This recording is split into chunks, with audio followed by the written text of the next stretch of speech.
All right, all right, all right, all right. What's happening, everybody? It's me, Robert Phoenix, and it is Sunday Night Astro Live. Jasper is entering the wings here. Let me just make sure I get the right audio up. Select the microphone. I got my microphone on. Hold on. Get the settings right here, boys and girls. It's a professional operation, right? There it is. Ooh, isn't that better?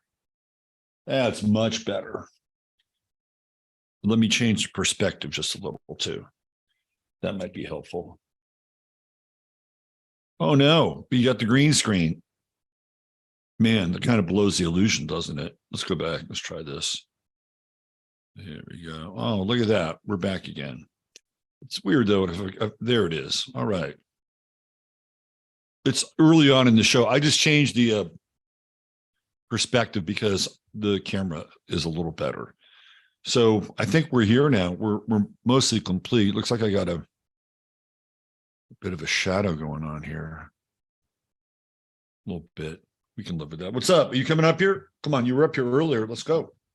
Let's go. Reclaim your position for everybody who hasn't seen Jasper. There he is. The Astro Cat is back. Look at him.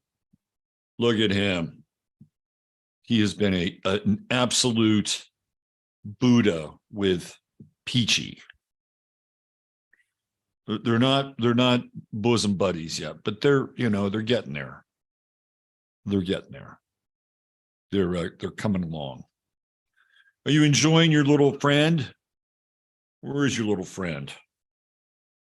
So we have this cat that lives outside. He doesn't belong to me. He belongs to the people that I rent from.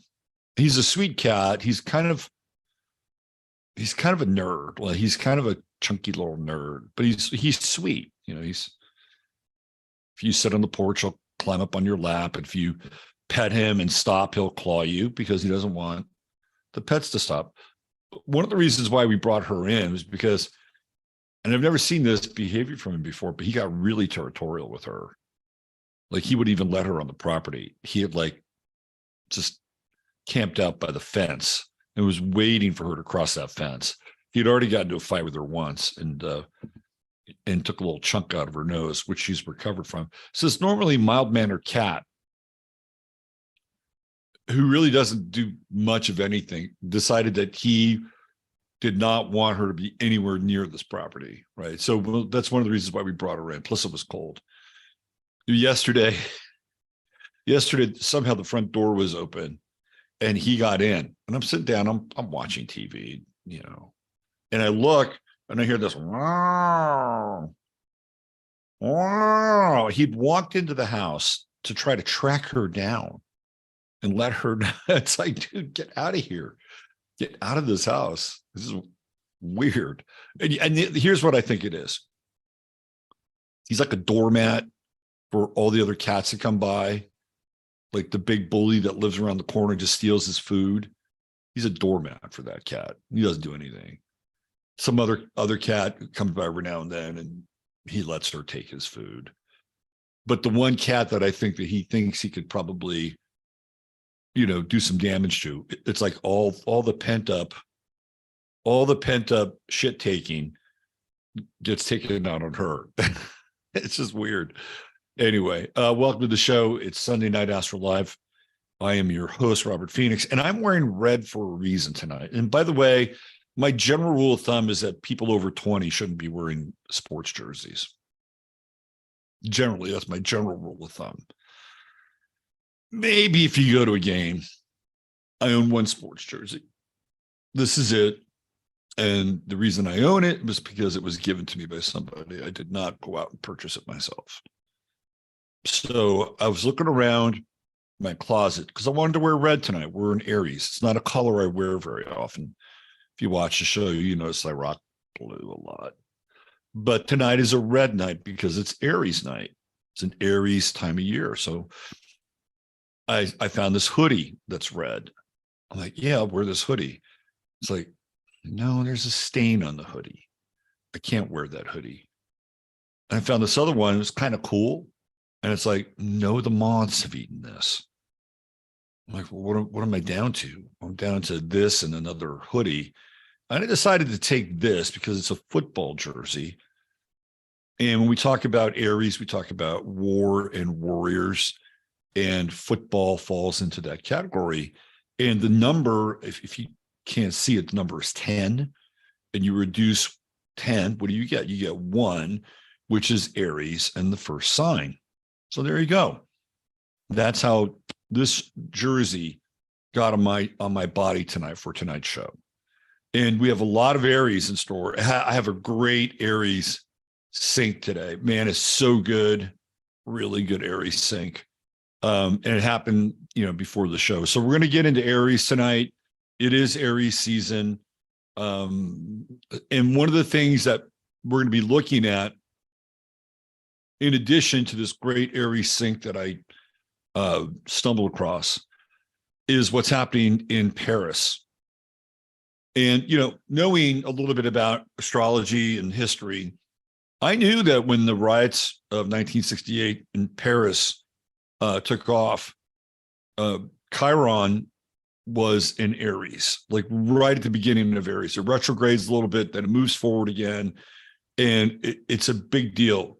Chiron in Aries in 1968 ushers in one of the bloodiest summers that we've seen. I mean, you probably would have to fast forward to the summer of Floyd, and lo and behold, Chiron was in Aries then, to begin. And this is kind of globally, because what happened in Paris in 1968 didn't stay there. I mean, it extended around the world. It was as if the Red Guard was making their move. The proletariat were making their move on the bourgeoisie in 1968. And they may have lost the battle, but they did not lose the war. Because if you fast forward, the crowning achievement of that battle is Barack Hussein Obama, who becomes president of the United States and is really the sort of the poster child for that political movement, in as much as that he actually spent time in the Ayers household and was essentially, schooled in polemics and radical theory by Bill Ayers, who is part of the Weather Underground, who of course decide that they're going to kind of take over the protest movement in America in the 60s by dislodging SDS and essentially running the Summer of Rage in 1968 in the lead up to the 1968 convention. So they lost the battle, but in the end, you could say they won the war. The cultural Marxism and the long march of the institutions, which had really begun much, much earlier. It's a 100-year march, which we've gone over on the show, came to fruition in 2008 in the election of in 2008 with Barack Obama. So we're going to go back and we're going to look at some of those riots that were occurring in Paris, and we're going to look at the astrology of the time. And fast forward, here we are again. We're back into Chiron and Aries, and Paris is burning. In fact, the yellow vest movement can be traced back to Chiron's move into Aries, just like you can trace what happened in May of 1968 when Chiron moved into Aries. So right around the same degrees. It's really fascinating to watch. And of course, at that time, nobody knew who Chiron or what Chiron was. We wouldn't discover that until 1977. So a lot of the Chiron dialogue is in retrospect, but it's really interesting to look at. We're also going to look at the chart for the Fifth Republic for France, which was started in 1958. There's a chart for that, and it's a really interesting chart and speaks to this almost constant state of conflict that France seems to be in. I mean, there always seems to be conflict going on in France, and we'll get into that. We'll get into why. Okay, so that's on tonight's menu. I also put together. We were having this discussion this weekend, and I was thinking to myself, like what two signs would have a challenge being in a relationship together? And I'm not talking about like typical squares or oppositions. A lot of times people will get into relationships with squares and oppositions because the opposition is not always a bad thing. In male-female relationships, oppositions are considered good. In same-sex relationships, they can be considered as rivalries. This, by the way, from Linda Goodman, who was a much better astrologer than people give her credit for. She's often just kind of, pinned to the wall of pop astrologers, but Linda Goodman knew her shit. And her understanding of signs and types is really great. If you haven't read her books, I highly recommend. So if you want to start at ground zero with astrology, people will ask me, what should I read? I'll say, do you know anything about astrology? I said, no, go read Linda Goodman, Sun Signs. That's the book to start off with, because she nails it. She nails the characteristics really, really well. I remember there's a scene in the movie Clute with Jane Fonda, and she's at home and she's laying in bed, and she's kind of being terrorized by this guy that wants to kill her. She's an escort. It's a good movie, really good movie. Alan Pakula directed, and Alan Pakula had what's known as his Paranoid trilogy, and I think the other film in there was The Parallax View, and the third one didn't do as well. It's called Rollover with Chris Christopherson, although we seem to be getting closer to the conditions of rollover with each passing day. That's a movie about a financial collapse. And Chris Christopherson was given a Razzie Award because his acting was so bad in that movie. But the premise is interesting in terms of, what happens when all of a sudden the tumblers click into place and we watch this rapid, just almost overnight collapse of the entire financial system worldwide. But going back to Clute, there's a scene in the movie where Jane Fonda's in bed and she's reading Linda Goodman. I don't know if Jane Fonda was into Linda Goodman or not. I don't know. But it was a good prop for the movie. It was timely and kind of, fed into her character. Bree. By the way, this is Jimmy Garoppolo's jersey. Just in case you're wondering, this is the Jimmy G jersey. And he's now a member of the Las Vegas Raiders. If there was a guy that was meant to be in Las Vegas and take that town by storm, it's Jimmy Garoppolo. Jimmy Garoppolo has the potential to be iconic in Vegas. He's Italian, right? There's all kind of, mob roots. I'm not saying Jimmy's a part of the mob, but he's Italian. There's mob roots in Las Vegas. You got your casino, right? There's a lot of mob roots there. He's Italian, very good looking dude. If you want a guy who's going to be sort of the Joe Namath of your franchise, it's going to be Jimmy Garoppolo. And in a town like, and Jimmy's a Scorpio, and Vegas is a very Scorpio town, really Scorpio. How many times have you gone there with money and left with nothing? That's a Scorpio town. Me, I've done it. I'm not ashamed to say it. I remember I saved enough to, how did all that go down? I remember somebody picked me up at the airport. They were so cool. They must have known that I needed a ride. And this is a person who honestly, looking back on their picking me up at the airport, was kind of, I don't know, one of a kind, right? But I was really, really, really, really happy they picked me up. And somebody was a friend. There wasn't somebody I was intimately involved with, friend. And somehow she must have known that I'd need a ride because I left with Vegas with nothing.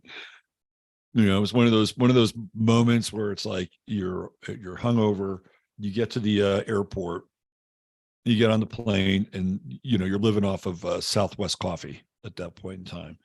So I don't know what the astrology of Vegas is, but it just feels like a Scorpio town. It's obsessive. There's an undercurrent, not much of an undercurrent of sex, right? Escorts, strip clubs, They made weed legal in Vegas. It's a very scorpionic city, and Jimmy G Scorpio, I think, will do great there. Absolutely great. Anyway, we got more to the show too. So I did this thing. It's going to be a little feature inside tonight's show called Strange Bedfellows. And the whole thing came about when we were talking about Tom Brady and Gisele Bündchen, and how really they're kind of strange bedfellows. And Giselle's she's a Capricorn, and Brady's a Leo, and he's got a Sun Saturn conjunction in Leo, so he might have a little bit of the lean into the Capricorn thing to some degree, but it's really more like, I'm going to play forever. I'm going to be a child forever with his Sun in Leo. I'm going to play sports forever, Saturn longevity. And that's really how I think it kind of manifests in his chart. But I'll save more for that when we get there. But that's where it started. Tom and Gisele, Capricorn, Leo, and they're one of the strange bedfellows. So I got a whole section planned out for that. And if we have time, I'm going to talk about Andrew Wiggins. And a lot of people are like, who's Andrew Wiggins? Well, if you're a Warriors fan, you're starting to wonder the same thing yourself. Instead of not who is Andrew Wiggins, but where is Andrew Wiggins? And Andrew Wiggins is a star player for the Golden State Warriors. And he is AWOL or MIA, whatever you want to use. Guy hasn't played in over a month, maybe longer. I think the last game he played was sometime before the All-Star break. And when when the NBA was going through their jibber jab jive, we'll call it the jibber jab jive, Wiggins, who's really soft spoken, he's a Pisces, okay? He's a Pisces. He's not confrontational. He didn't want to do it. He's like, no, I don't want to do this. And he got so much heat from the media. Oh my God, they put him on a spit, and then they just turned the rotisserie on, right? I mean, they were scorching him for not wanting to talk about it. He didn't want to talk about it. He didn't want to talk about his status. Man, they were not willing to take no for an answer. Well, now the guy hasn't played in over a month, and they're like, let's just leave him alone. Let's leave him alone. Prayers. Let's respect his private. This is how psycho of a world we live in, right? At one point, the guy's saying, you don't need to know what my status is. He's saying, you just don't need to know. It's private. And then they hounded him incessantly. And I got into it with this one guy who had a show, and he was making a big fucking deal out of it. And I got into it so intensely with him that he blocked me on Twitter. And then he left. He wound up going to another market. But now all of a sudden, hey man, you just take care of what you got to take care of. It's all good, right? Unless, of course, you're one of these people who likes to know things like, what is going on with this guy?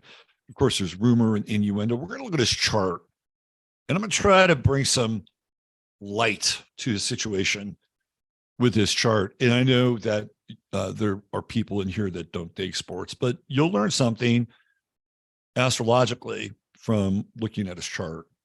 So just wrap your head around that for a few minutes. Am I leaving anything out? We have a lot to cover tonight. This is big. Maybe I'll talk, maybe if we go into the down the Aries rabbit hole even more, maybe I'll bring in some Gloria Steinem and Hugh Hefner, which are always good Aries topics of conversation. So that said, let's get this show on the road here. Let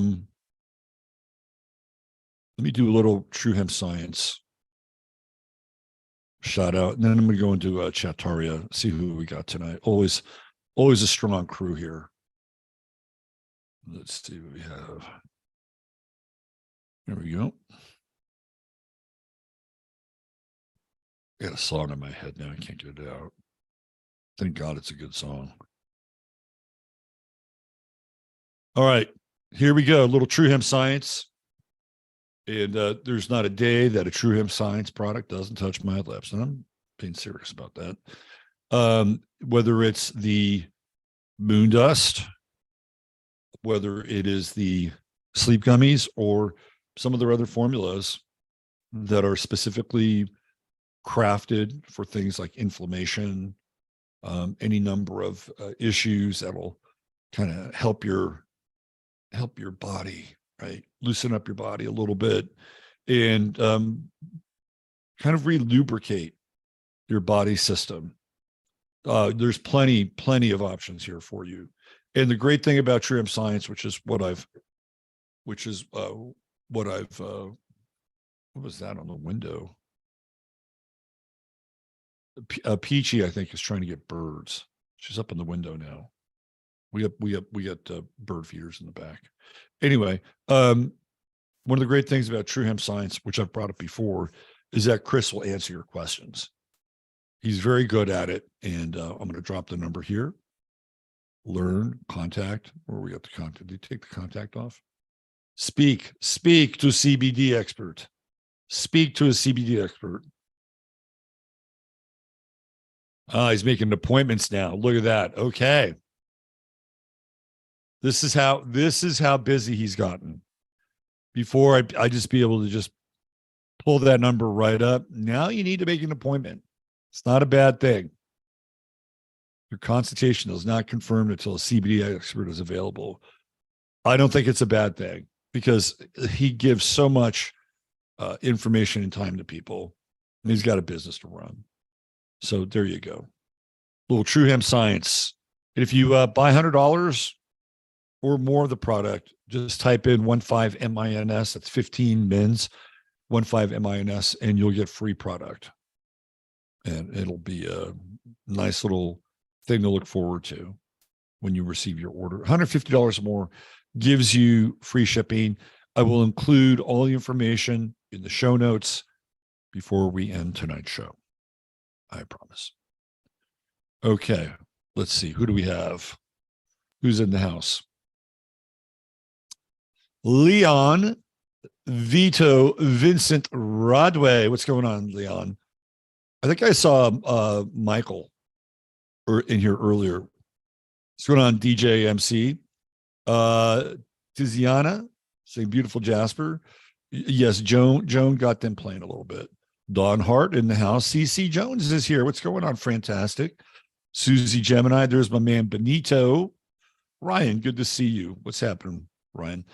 Benito dropped by the house the other day, and we went into town. We got German food. His dinner was better than mine. I was kind of envious. I kept looking at his plate. I'm like, you ordered the right thing. Me, on the other hand, not the right thing. I have a funny food story. That's not the funny one, but always great hanging out with Benito. So we went out last night, kind of late. What did I do? Oh yeah, it was a thing with the battery. My battery was dead. I had to take it to whatchamacallit, AutoZone to have it charged. So anyway, we went in town, and there's this place in town. Some of you have even been there. If you came to the very first event here in the Hill Country, we had dinner there one night called Hondo's. And so we went to Hondo's, and I think I was powered by some moon dust at the time, if I'm not mistaken. And we got up there to we sat down. It says closes at 11, but there's no, kitchen closes at 9, right? So we sat down, everybody's got some food. It took us maybe, I don't know, 3 or 4 minutes, maybe 5 minutes to come up with the order. And then we go to it's one of those, you walk up and order, right? And they give you a little buzzer rings, you go back to the kitchen, you pick up your food. I've got no problem with that. So I go up there, and this woman's, she's a nice woman, says, "I'm sorry, sir, the kitchen is closed." And I'm like, it was one of those moments where I wasn't going to take no for an answer, but I wasn't going to be confrontational either. And I don't know how I did this. I really don't.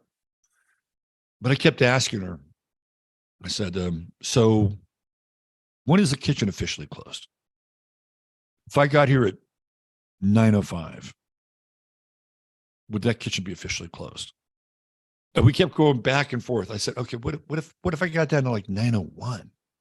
Like, would you just summarily close that kitchen?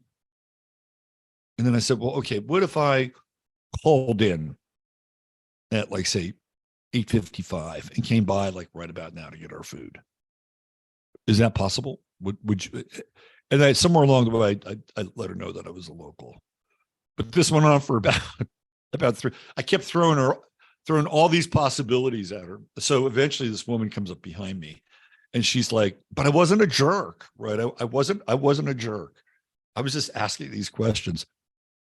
And she relented, right? And we actually got food. And the woman behind me, who'd been in line before, but it was too long and she had to leave and she came back. By the time she came back, it was shut down. She got food too. And then they closed the window there. But it was, I don't know how it happened. I just kept asking these questions. And I think I just kind of wore her. See, it was an Aries moment. I was having an Aries moment. Just like, I'm not going to take no for an answer. I'm just going to keep asking you questions until who knows what, right? That was Aries moment. Today we were at Dollar General. I promise I'm going to get astrology, but these stories are funny, right? Today we're at Dollar General. At least I think they're funny. You be the judge. Today we're at Dollar General, and somebody was having an Aries moment, although it didn't go as well. So we were there for spray bottles. So this guy, I saw him duck into the back where they have the swinging doors. I guess they have little warehouses in the back of Dollar General. And the guy who's walking around helping us find the spray bottles sees this guy and he says, sir, we don't have a public restroom. And then the guy starts giving him lip and he said, well, what if I just took a piss right here on the floor? I said, sir, I'd call the cops. That's what I would do. Now get out. It was like, he was an old dude too. Like he was like, if he was really smart, if the old dude was really smart, and he wasn't like indigent or homeless or anything. There's a hotel right next door, motel right next door, right across the street. By the way, here's a bathroom tip. If you ever need to use a bathroom, go to like a motel, seriously, because they don't know if you're staying there or not. And their bathrooms are generally kept up pretty well, and they're accessible just once you get past the lobby. That's all he needed to do. Just go across the street and use the hotel bathroom. But instead, he wanted to get all Aries on the guy and put a little ammonia on the Dollar General floor. Anyway, that's an Aries moment. Didn't work out so well. Mine was okay. Who else do we have here? We got Charlie. Hi, Charlie. Mr. Kia. Kelly B. What's going on? Toy La Carissa in the house. WC Ray. My man, what's going on, Double R?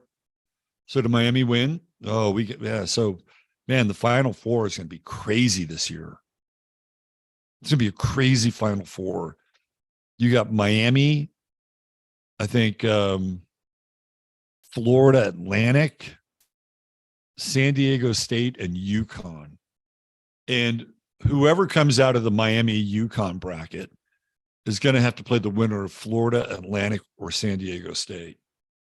Now, if you had said at the beginning of the season that Florida Atlantic was going to be in the championship game in the NC2A March Madness tournament, and you put money on Florida Atlantic,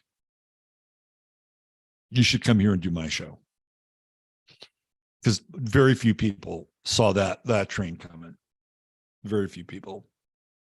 All right, who else do we have here? Let's see. Diane Evans. Hi, Diane.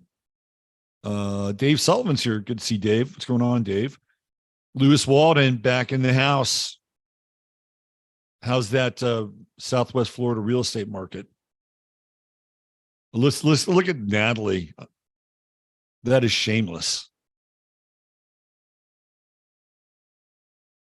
I'd wear Garoppolo too.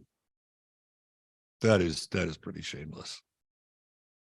Let's see who else we have. Sport is okay as long as it doesn't have someone else's name. It does. It's got Garoppolo's name on the back.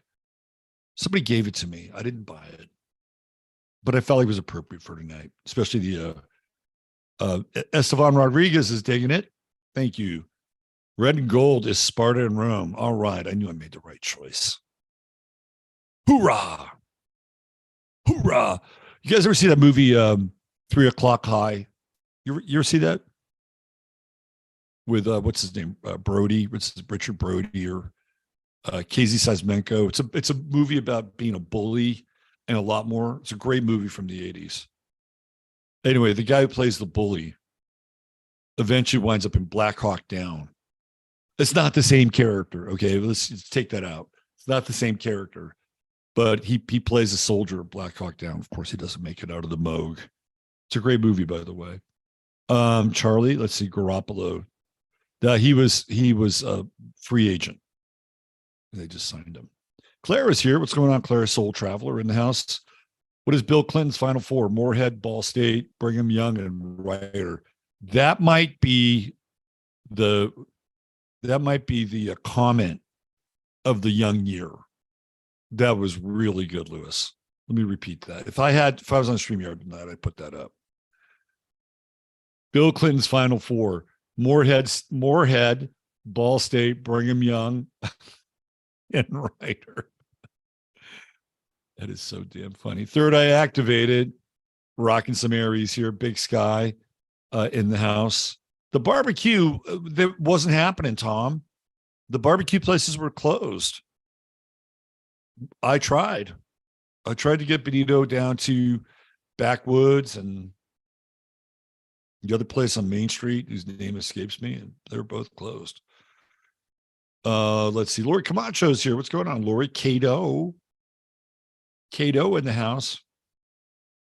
So Third Eye Activated is born on 4/9, and she's 40. I think it's a she. I apologize, Third Eye, if I'm mistaken.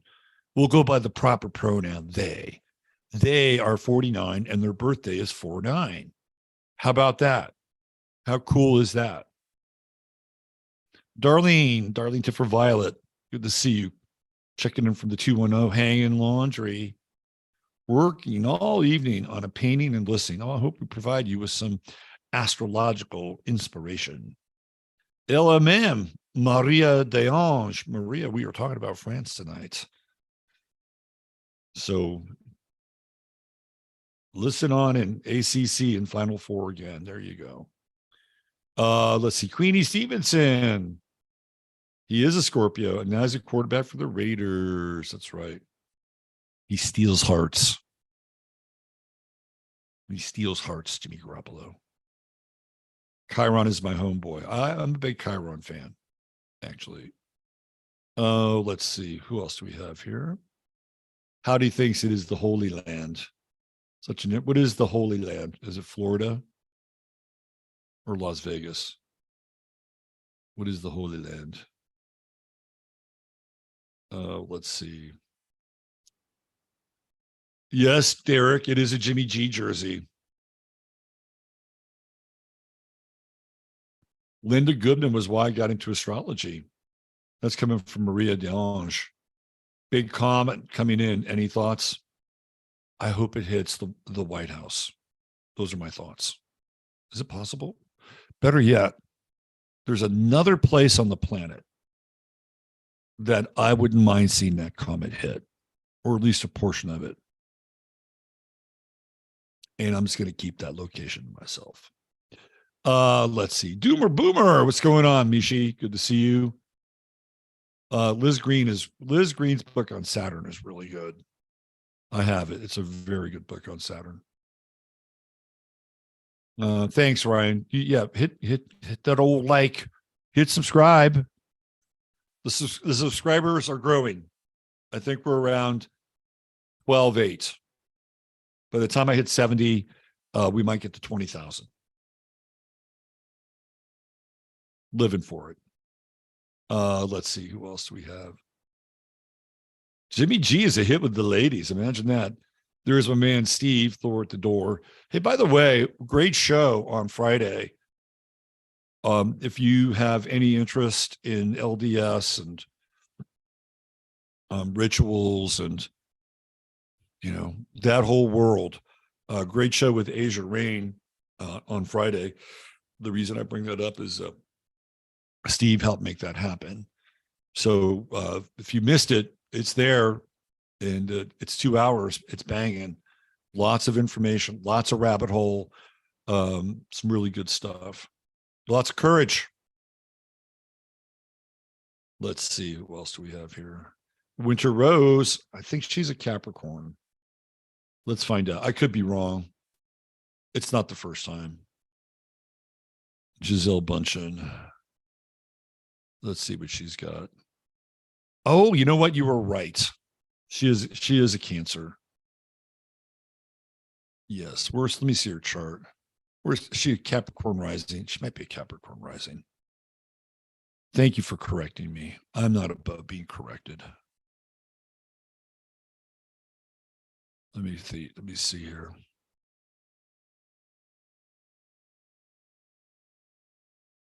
Yeah, she's a Capricorn rising. That's where I got twisted up. Giselle's a Capricorn rising. Mars on the midheaven. So they'll put Tommy Boy's planets in her 8th house. True Node conjunct. We did their charts before. I don't want to hash over it here, but I'll give you a visual. My bad. But we got to correct these things, right? Being a good Virgo, got to be mutable. There's that Capricorn rising with Giselle. So she started to change when Pluto started to cross her ascendant a couple of years ago. That's her chart now. She's going through Pluto square. Pretty much. That started a couple of years ago. It's interesting. She's going to have Pluto squaring her Scorpio moon. Mars on the midheaven. There's a little Giselle Bundchen for you. Thanks for the old nudge there, Charlie. Is that Charlie? Who said that? Let's see. Gardening Queen here.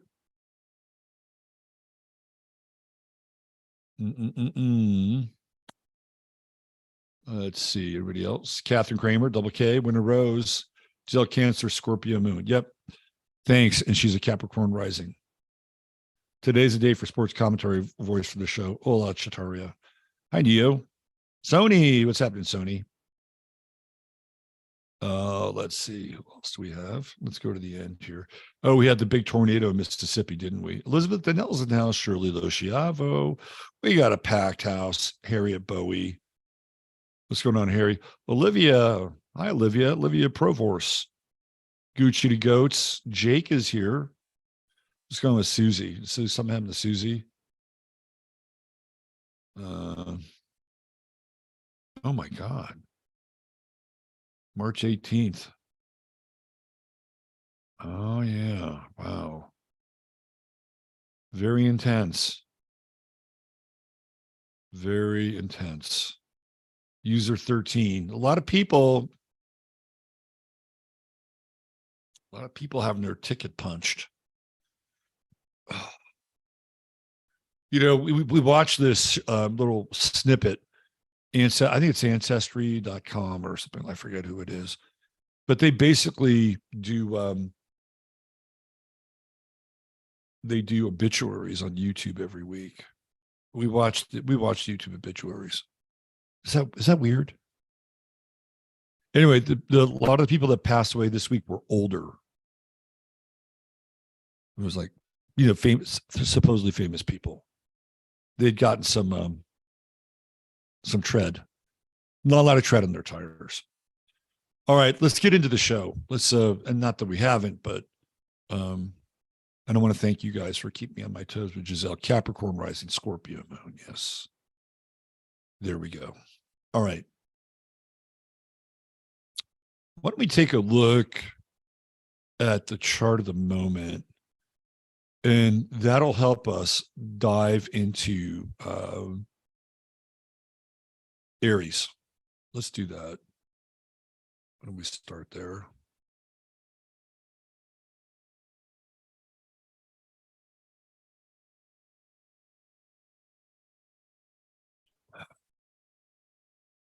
Watch it up.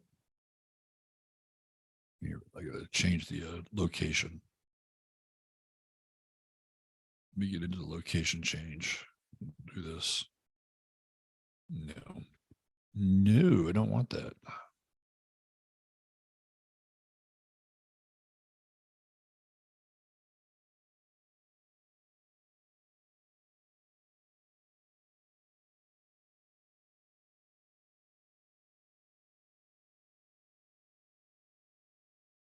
All right.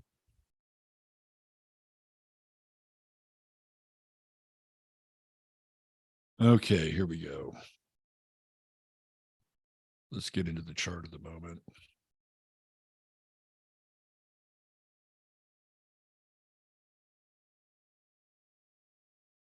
Today, some birthdays. Let's look at some birthdays today. I can't look at all of them because what's that for tomorrow? Oh, okay, these are tomorrow's birthdays. Because there's a birthday today that'll give away part of the show. I can't do it. So tomorrow, here, let's just do a quick drive-by on tomorrow's birthdays.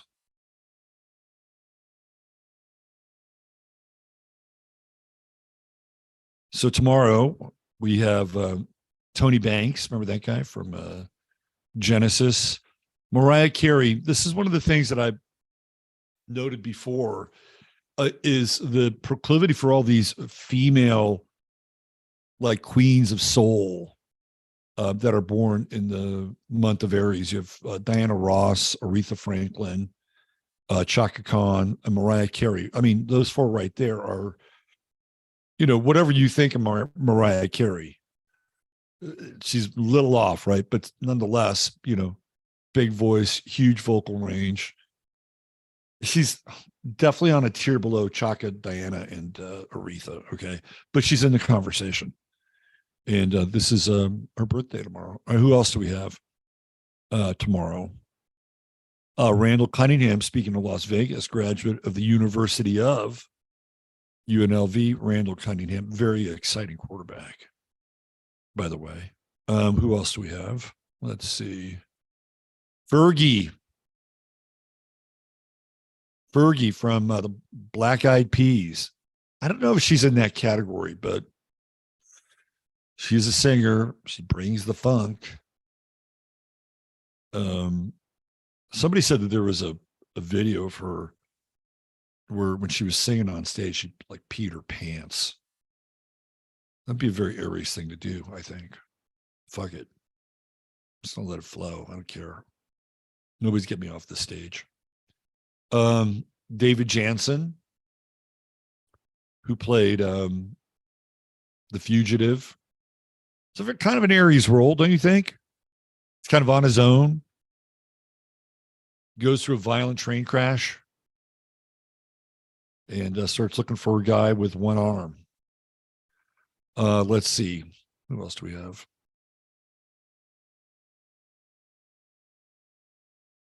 Anybody interesting?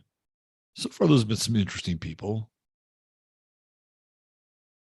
Let's see. Anybody else? Ed Pinkney played for Villanova. Michael York, the actor who starred in Logan's Run, as well as The Three Musketeers. And who else do we have? Quentin Tarantino.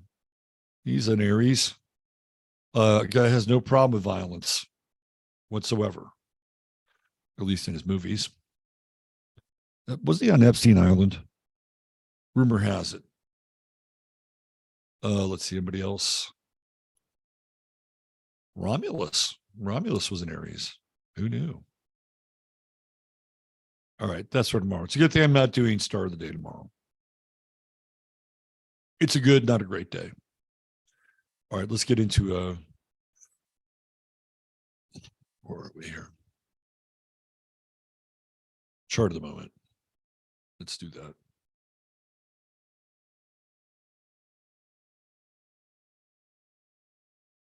There it is. Let's let it pop. Oh, we're right at the edge of Virgo. 7:08 p.m. Look at that. Right there. So theoretically, that's where my sun sign would be. We got the moon in Gemini tonight, so we got a lot to talk about. Mars has moved on. We have finally graduated from that prolonged period of Mars and Gemini.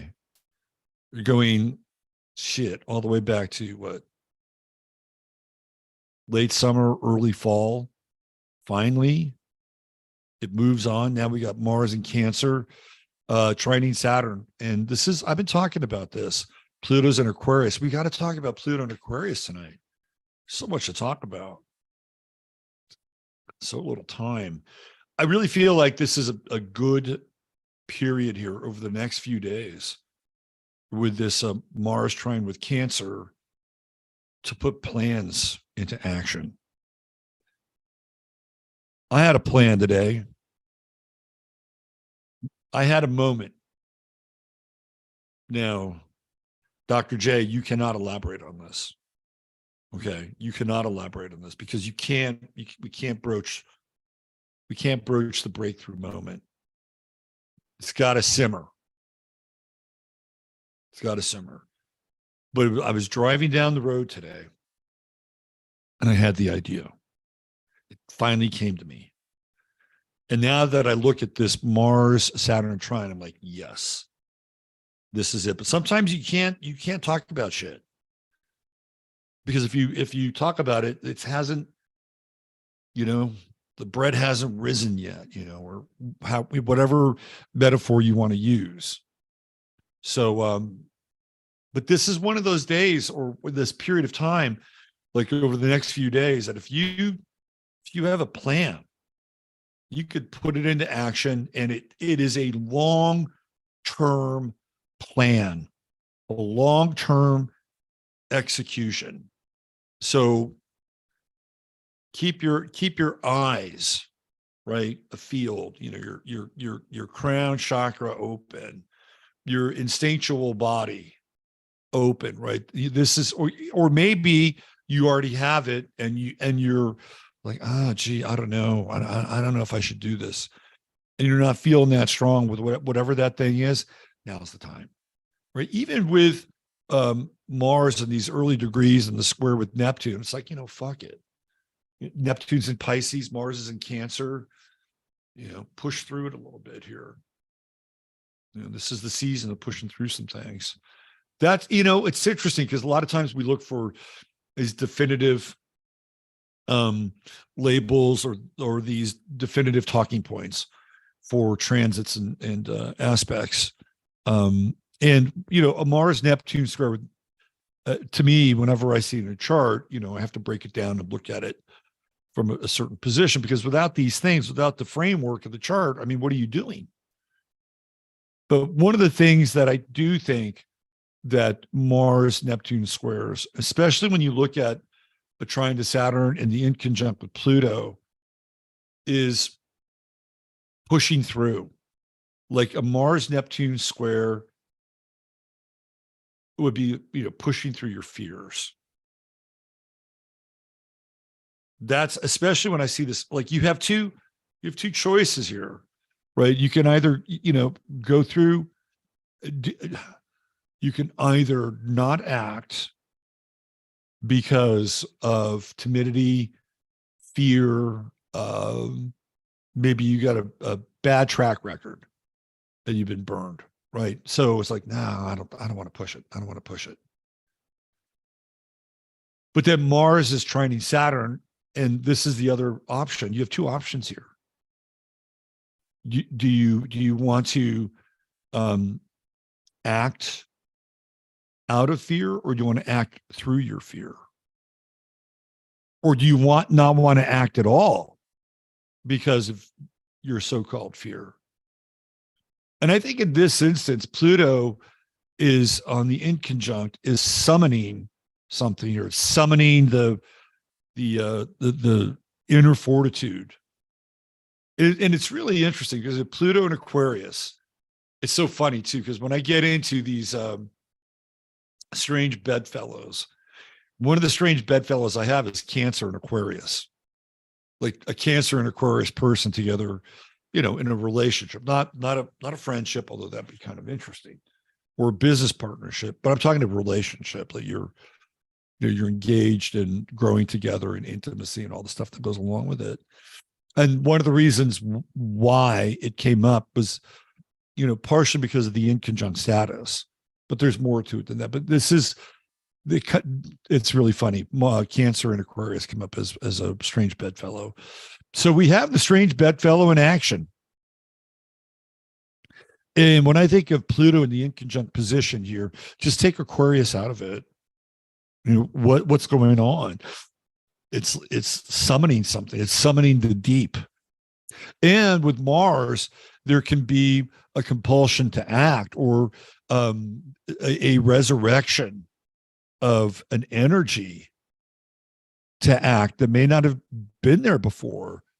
So this is really, really interesting. In the case of somebody like our good friend Susie in chat, or anybody else that just lost somebody, this Mars in conjunct Pluto is a very interesting energy.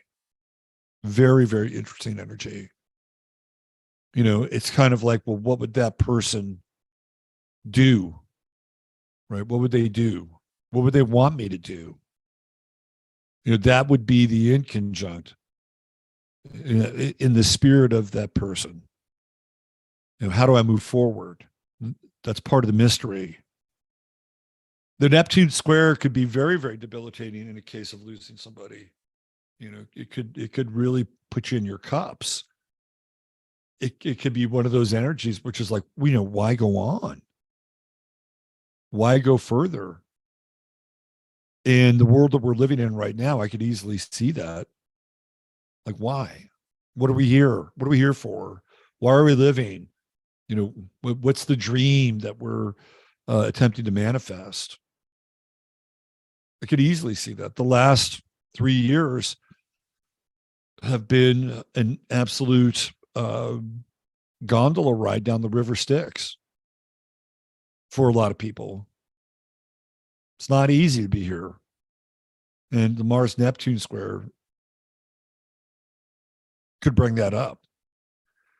So you have this Pluto in conjunct, and you're dealing with something deep, very deep, that could be resurrected with the inconjunct. And we're coming into the season of resurrection. I mean, we're already here with Aries. Aries is the resurrection of the astrological new year. So we're in the season of it. We have that Mars Pluto inconjunct. The resurrection is an interesting, it's an interesting symbol. Very, very interesting symbol. Of course, it's shared by a number of other like beliefs or faiths and kind of this syncretic pattern, but it's a very interesting symbol for us here in the West. And I feel like at this time of year, it's a very fitting one. And we may not be directly at Easter Sunday, but this could be an absolute stand-in for Easter Sunday with Mars. In the Sabian symbols, Mars 0 Cancer, this is my Mars, by the way. I have Mars at 0 Cancer. And in the Sabian symbols, it is on a ship at sea, a sailor lowers one flag and raises another. It's a very interesting symbol. And of course, it brings up the idea of pirates and false flags, because that's where we get the phrase false flag from. Is that a pirate, pirate ship would, they'd have a French flag, and, they'd see I don't know, like let's say an Italian vessel. And France and Italy at that time have a pretty good relationship, right? They're not at war, so the two ships get closer and closer and closer. And then the Italians are going, buongiorno, buongiorno, you know, and then the ship gets closer, and right when they get within cannon range, down goes the French flag, and up come the skull and bones. And then boom go the cannons, right? I mean, that's where we get false flag from. You would fly a false flag, and it would completely, you know, fuck people up. I mean, really bad, right? So, but there's another meaning, I think, to that symbol, which is a changing of the guard and a changing of allegiance. We see this with countries. Countries will change their flags every now and then. Every now and then they'll get a new flag, and that flag becomes the new symbol for that country. You know, I think prior to, I think he had even in Russia, right? Russia was, you know, USSR. Of course, we had the star, the sickle, and the hammer, and then now they have a different flag. So it happens for countries, but this symbol, as it relates to us at this point in time, you know, maybe in your life you've been kind of going in one direction, and it's time to change directions. You know, maybe it's time to change directions in your life. Maybe your allegiance to a certain thing. It's like, you know, I'm kind of done with this. I'm really kind of done with this. And you take that flag down. Maybe you don't fly a new flag. I mean, that's the other component of this. Maybe you're no flag at all, right? And I know somebody somewhere in chat is probably saying this right now. I don't fly flags, right? Because I know who you guys are. I get it, right? But just for the sake of the symbol, it's a change of allegiance. It's a change of order in a lot of ways. And with the Mars-Neptune square, there can be hesitancy with that. The Mars-Saturn trine is like, move forward, right? And with Mars in Cancer, it's a weird Mars because it doesn't move forward. It moves sideways, it moves backwards. And it's not, you know, Mr. Toad's ride like Mars in Gemini is. You know, Mars in Cancer is a very, very different creature. It's great at defending territory. It's terrible at attack. Mars in Cancer is very good at defending territory. And it'll be interesting I remember too, when the nodes were going from Cancer to Gemini, and they were like at around 1 and 0. And that's when Tom Brady left the New England Patriots, and he joined the Tampa Bay Buccaneers. It was right there. It was right at that nodal shift. And it was so appropriate, you know, with this whole idea. You know, he was changing uniforms, right? He was going from theoretically being, you know, a good guy. He was a patriot, Mr. America, Captain America, Tom Brady. And then he joins the Buccaneers. And what does he become? He becomes a pirate. You know, so that was one of those moments really where the nodes were so spot on. It was right around 1 Cancer, moving into 0 Cancer. So it was a really spot on moment. I think that's when he changed teams. But Mars in Cancer is really good at, you know, defending your home territory. It's not very good at striking out and attacking. So keep that in mind. For me, with Mars in Cancer, if I had to defend myself, I was pretty good at it. If I was being an asshole and I started something, I usually got my clock cleaned. And if I had known that, I'd known that about Mars and Cancer back then, it would have saved me a lot of embarrassment at times. But I like it. It's also the 0 degree is the degree of the summer solstice, which is the midsummer night's dream. Generally considered the most magical time of the year. In the secret language of birthdays, I believe that that this degree, as it's described in the secret language of birthdays, is called the cusp of magic. And they knew what they were talking about with 0 Cancer. So there's some magic involved here at 0 Cancer because it is representative of the summer solstice. So it's one of those periods of time where it's a window, right? We have a really interesting 2-3 day window where you can activate something that you want to do over a long period of time. And like I said, if you've kind of already done something and you want to bring it to the starting line and put the finishing touches on it, this is a good time to do it. Very, very good time to do it. And again, hearts out to Susie Gemini, the Queen of Hearts. That's what we call her in chat. And it's like this is the path of endurance with a Mars Saturn trine. This is the path of endurance.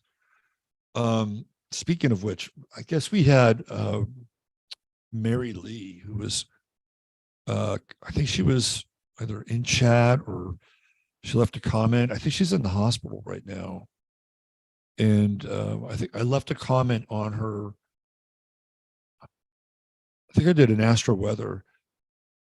It's really funny. I saw this somebody on Twitter who said, when you pray, essentially what you're doing is you are animating egregores when you pray. Now, that may be true, depending on how you approach prayer, right? That may be true with how you approach prayer. But, my mother was in the hospital 6 weeks ago, roughly. I didn't think she was going to get out.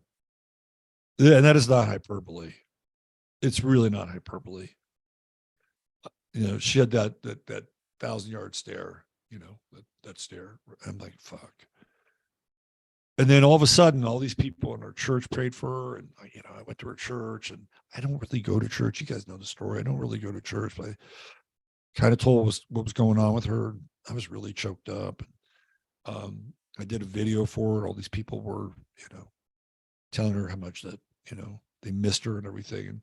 And I know even you guys in chat, and you guys did the same thing.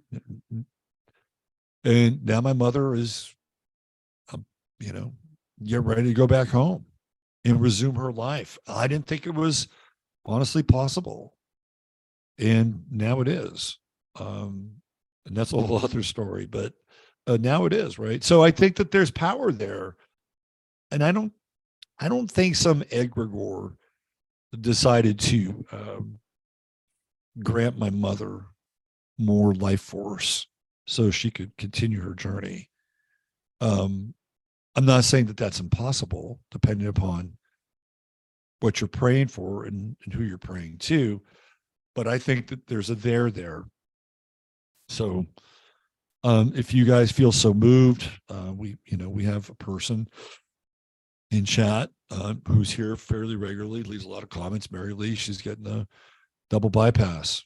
And if you feel like you want to send some good vibes her way, that'd be great in order to do that. So just wanted to put that out there, since I know you guys are pretty powerful force to reckon with. So the inconjunct, we talked about that. To me, this is the spirit of resurrection. Resurrect your dreams, resurrect your direction, projects, ideas, purpose, plan. It's all kind of here. It's in the mix right now as we come into this season and this 3-year cycle where they've done everything in their power to beat our spirits down, to lock us out of our social activities, to divide us from our family and friends, to divest us of our income and our well-being, and to even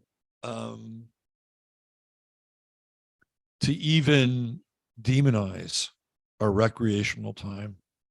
One of my favorite videos during that period was a guy that was on the beach, and one of these dudes came after him because he wasn't wearing a mask.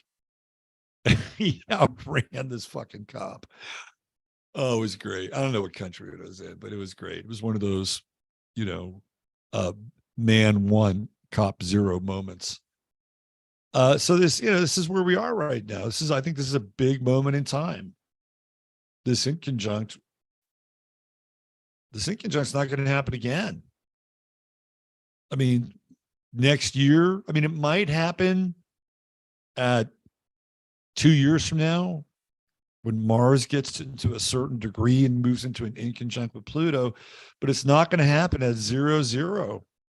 It's just not. This is a really powerful astrological moment in time. The other thing too is like, I think that's like summoning strength with this inconjunct. If you don't know how to, how you're going to get through a certain time, now is a time. Like, it's in there. It is really in there. The other thing that's interesting about this inconjunct is how Pluto in Aquarius, we know what we think we know. I'm not even really sure that we understand the totality of this thing. But we can put our future goggles on, and we could have discussions about AI and robotics and all this other shit, right? Which is coming. And that's just scratching the surface, I think. But we look at like Pluto and Aquarius as the 15-minute city, the social model. And Mars in Cancer is agrarian. It's really agrarian. It's like putting the sweat of the brow. Like today, I'm watching them water the cornfield right across from me. And that's been an ongoing thing. I've got 50 acres of corn right in front of me, little tiny corn plants. But that's a really interesting inconjunct. People are sizing up 15-minute cities versus things like home ownership and gardens and, all the kind of organic potential that we see with Mars and Cancer at 0. It's just a really interesting time. And it really is a fascinating week ahead of us. I mean, look over here. What is Venus doing? We got a square to Venus isn't doing shit. We got a conjunction with Uranus, and that is it. That is it. Was that semi-sextile to the moon, minor aspect. That's really interesting. And even the true node right now, we got a square to Pluto. There's more going on with the true node. We got the square to Pluto and the sextile to Saturn, which is really good for starting something new. But this Venus-Uranus conjunction is kind of hanging out, borderline singleton without each other. And we just kind of, if we freeze frame this and look at Venus-Uranus together, and then we see this Mars in conjunct with Pluto, and then, one of the things that I've been talking about as we move into this for a brief period of time with Pluto and Aquarius, and then we're going to move into it full time next December in 2024. It's kind of the strange bedfellows story. And I was watching the show that I normally, it was on my feed on YouTube because I watched a lot of Matt Taibbi during the sort of the Twitter files. And I'm not sure they're done, but they brought him up there and to Washington, him and Michael Schellenberger. And Taibbi's he's a Pisces, and he's getting grilled by Debbie Wasserman Schultz, who's a Libra. That's one of my strange bedfellows, by the way, tonight. Pisces Libra. And so I'm watching this show, and it's obvious that the two people who are normally host the show, they're progressives. Matt Taibbi's a progressive. And then you have Debbie Wasserman Schultz, who is about as deep and dirty as you can get in the Democratic Party. She was so deep and dirty. She was running the DNC, and they had to kick her out because of the money that was being stolen for Hillary Clinton's campaign. And then she has that whole weird thing with the Awan brothers. She was horrible. She was absolutely horrible. And they're making fun of her. They call her Debbie in this stream. And here's Matt Taibbi, who's normally a progressive. And he's really kind of doing the legwork in a lot of ways of what I would call the the 2A guard of the Republican Party. And it's a strange bedfellow. Matt Taibbi is crossing a line, right? He's crossing over a demarcation line. And Michael Schellenberger does the same thing. And you can see this, right? And I've witnessed this over the past couple of years, watching these quote unquote progressives begin to make their drift closer and closer to the center, and even to some degree, the center right. Jimmy Dore's done it. Michael Schellenberger's doing it. Matt Taibbi is doing it because of the free speech stuff, First Amendment stuff. And so we see this Venus-Uranus conjunction. And I've been talking about this, how we're going to watch, people who normally you're like, what are these two doing together? Either through affiliation or actual relationship. And, for a period of time, they'll share either the same physical and ideological space, or one of the two. I talked about this when Trump went to East Palestine, and then you had Rosie O'Donnell coming out and basically saying this is bullshit. These people aren't getting enough help. And she wanted, somebody to, kind of jump into action. And Trump and Rosie O'Donnell do not like each other. They do not like each other. So again, strange bedfellows, right? And we have this Venus-Uranus conjunction. And the reason why I think it's interesting is because of where we are with Mars and this in conjunct with Pluto. And that if we're going to, it's really interesting. I was listening to Freeman's podcast with Asia Rain to get some background in Asia. And one of the things that Freeman said that I thought was interesting, he's like, I'm on the record. I'm not here to save the world. I'm not here to save the world. I'm here to get people to understand their sovereign nature. I'm like, I could dig that. I could totally dig that. And I think there's also something bigger going on that is a parallel, what would I call this? A parallel potential. A parallel potential. And it doesn't even have to be directly about saving the world. But in Pluto and Aquarius, I think we're going to see this, what I'd call the parallel potential. Matt Taibbi going to Washington and taking on part of the establishment that, at least ideologically, he had been more or less hoping would return probably to some kind of closer version to what it once was, say maybe circa 1969 or something like that. The Hubert Humphrey version of the Democratic Party, or the Ralph Nader infused version of the Democratic Party.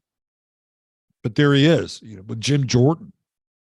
Jim Jordan is there to kind of run this thing.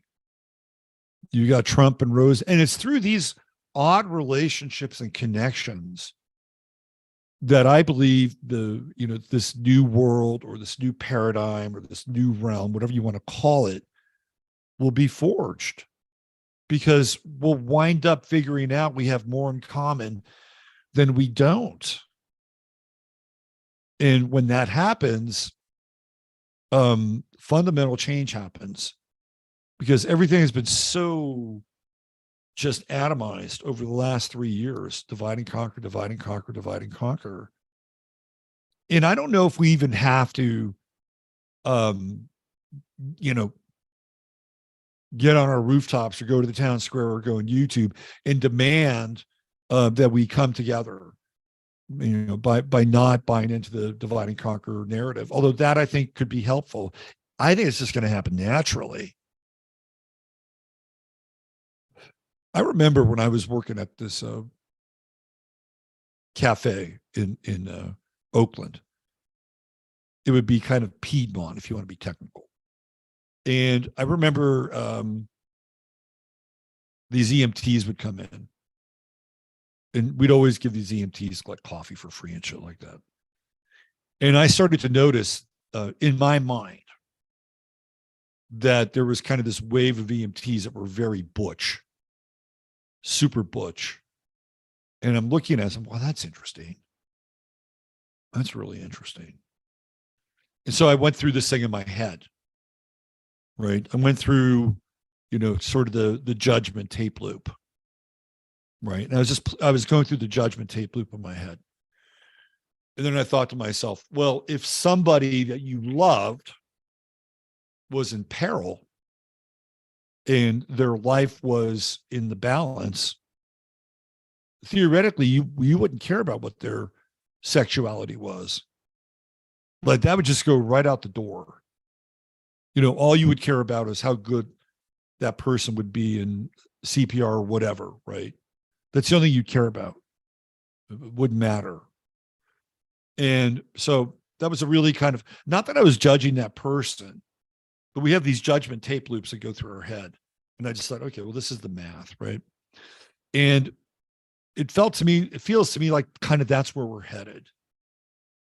That we'll find out that we have more in common for whatever reason. It could be a natural disaster. It could be this comet that comes closer to Earth and the moon and, than we thought that it might, or whatever. It could be something like that, or it could be the breakdown of the economy.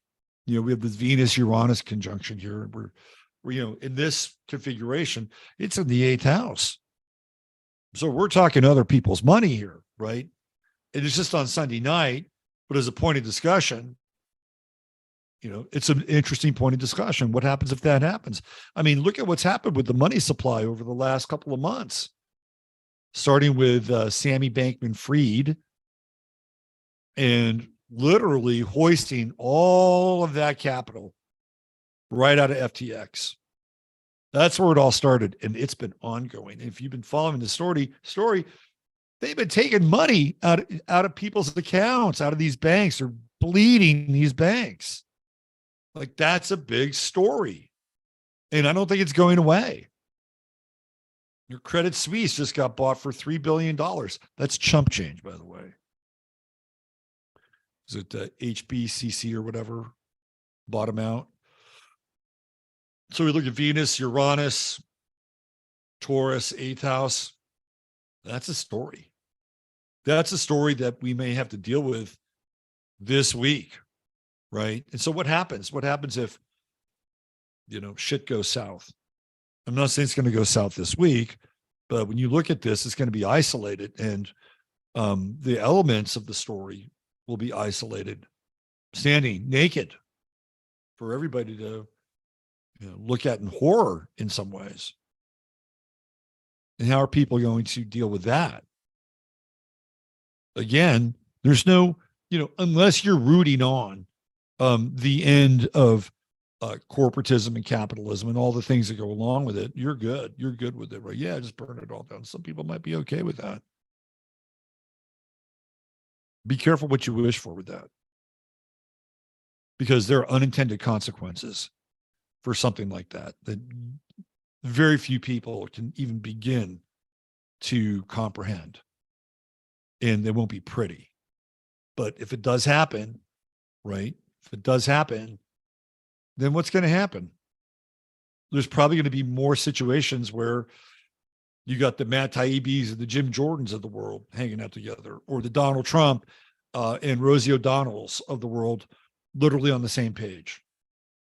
And that's what we're talking about here, right? This Venus-Uranus conjunction in Taurus, hanging out as we enter this void, right? This inconjunct portal that we're in right now.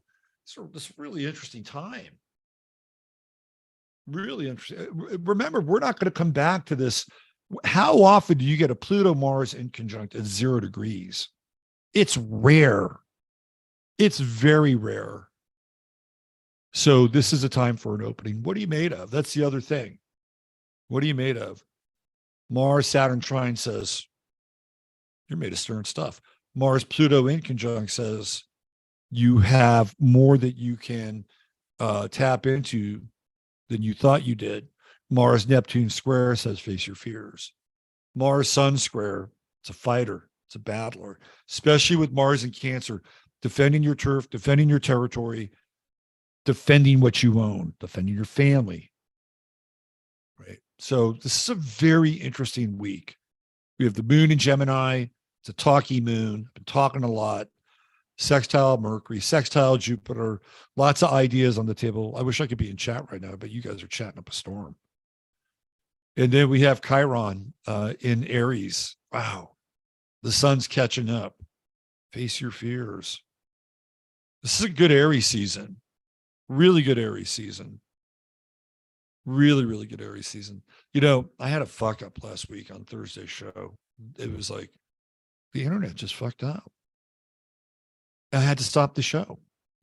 I couldn't get a hold of my internet provider. I kept calling them online, right? I'd go to, it's like, oh yeah, here's their number. And I'd get tossed into this recording. It says that the mailbox hadn't been set up yet. I actually drove into town to deal with these people because I couldn't get a hold of them. I was so fucking Aries'd up that day. I drove into town and I think I solved the issue. They got to the bottom of it. Okay, this is a good time for a break. We're going to move out of the chart of the moment. And I'm going to turn some lights on because it looks like it's starting to get a little dark here. So I'm going to put the studio lights on. I'm going to get something to drink. And why don't we come back here? Where could I play you guys? That would be interesting. Let me see. I like the silent film stuff. Usually I can't get dinged. Usually can't get dinged for it.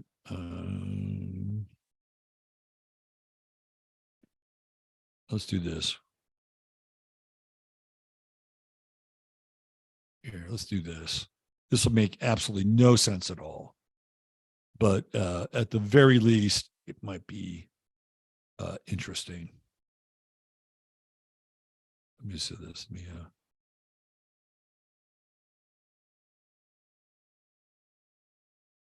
me see what we got here.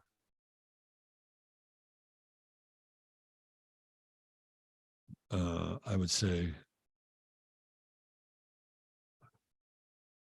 why don't I start here? Here we go. Right, this might be better.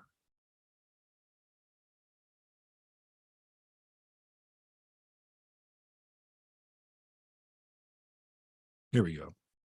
Let's do this. I think this is a Russian sci-fi movie. This looks kind of cool.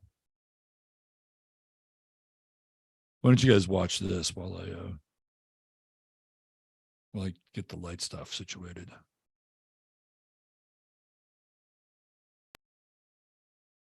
Here you go.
How's this movie? Living and Believing is wonderful. We have unprecedented voyages in the future. That's very affirmative, isn't it? Look at that. You got a little what? Mars and Cancer there. Cosmonauts And dreamers say that apple trees will be in flower on Mars. It's very, very poetic.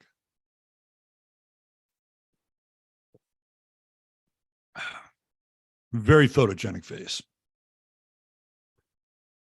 Neptune, Pisces, the collective unconscious. She's a dreamer. She's dreaming about what's possible. That's good. When you're with friends, or with you, it's easier to come across the whole universe. Oh, look at that, the two of them. Venus-Uranus moment. Yes, the whole universe. Stars will meet the earth in flower. Apple trees will be in flower on Mars. Very poetic. I like it. Who said they were godless people? Overcoming endless space distances, the Earth song has reached the planet Centauria. Ooh. Look at that. And the greatest, most beautiful event in the universe happened. People of one planet have heard a voice of another planet. That's Venus and Uranus conjunction stuff. I became a friend of far stars. Don't worry about me and don't be sad. This is cool. While leaving the earth, we promised that apple trees would be in flower on Mars. That's what they tell you in Soviet countries, by the way. Doesn't always happen. Oh, this is cool. I love this.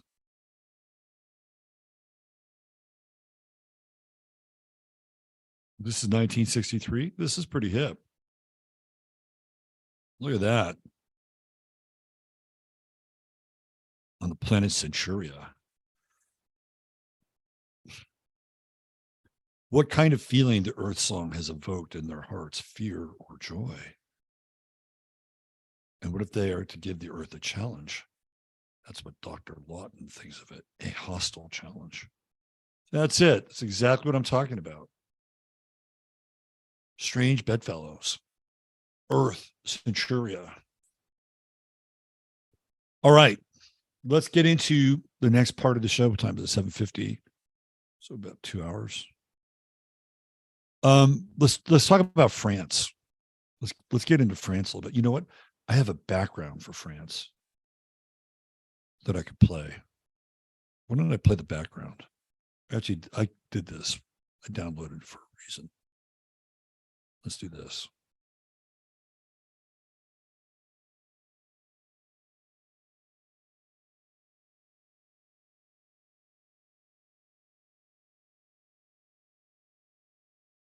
This is Paris during the riots. It's 1968.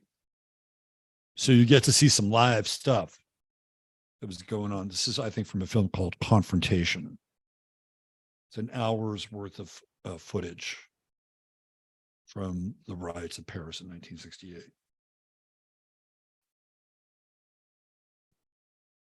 It's a good backdrop. So why don't we start with the French chart? I think that would be an interesting place to start.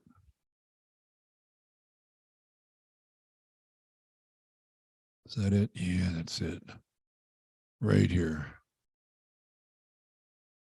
That's Paris today.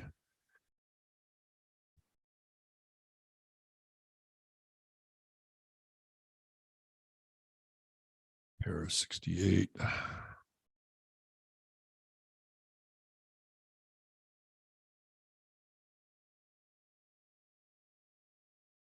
Let me go into the charts. My apologies, kids.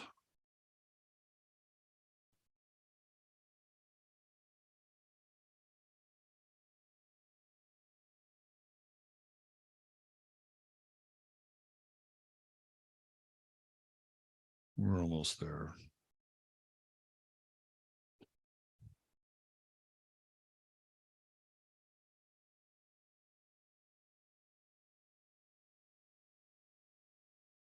Almost there. Let's see. There it is, right there.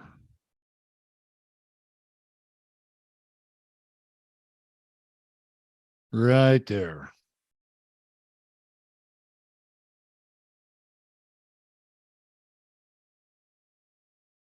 Okay.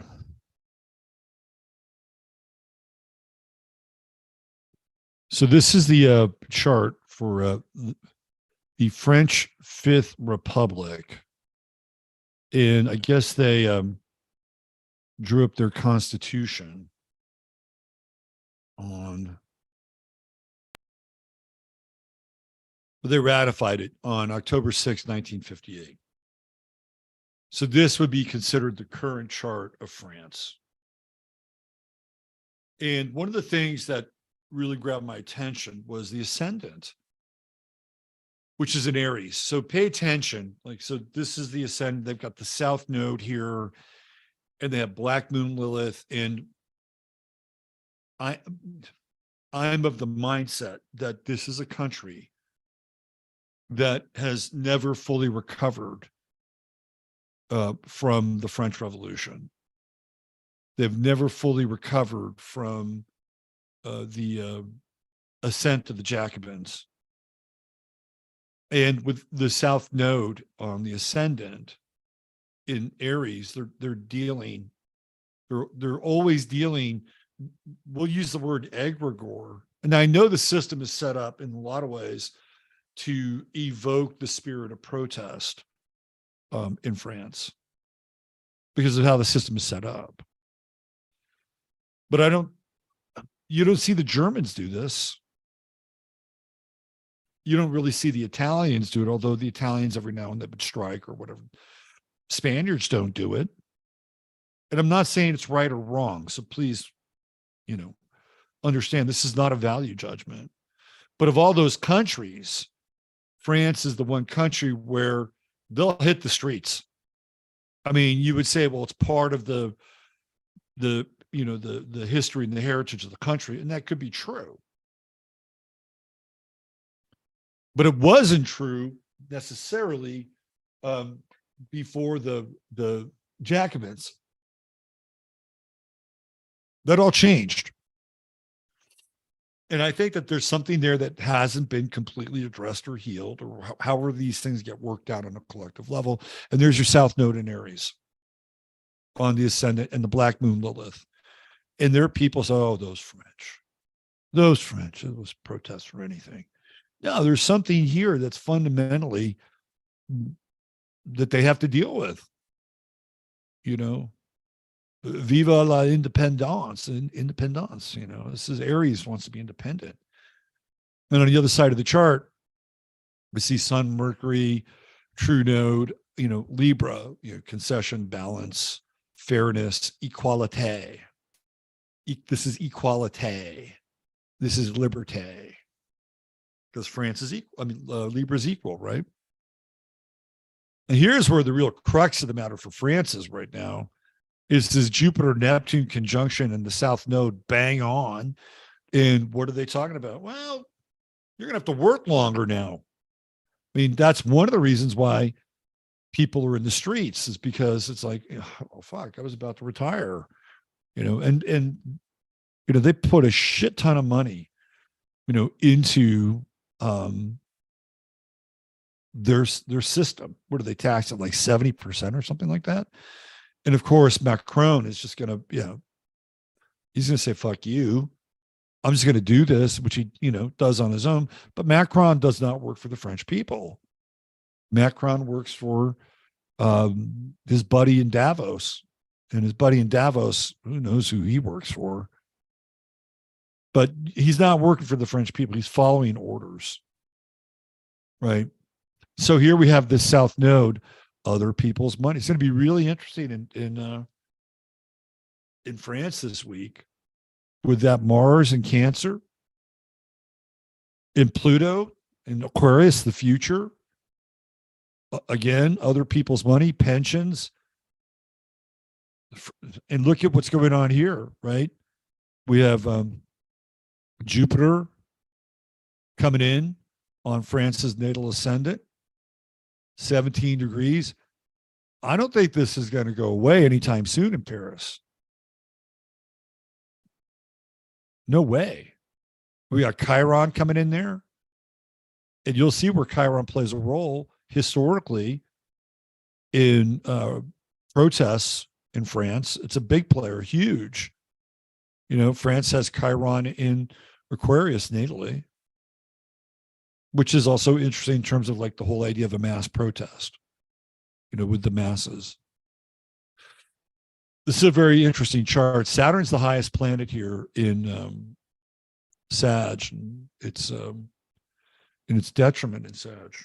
It's not it's not happy in Sag, but it's the law, right? It is the law.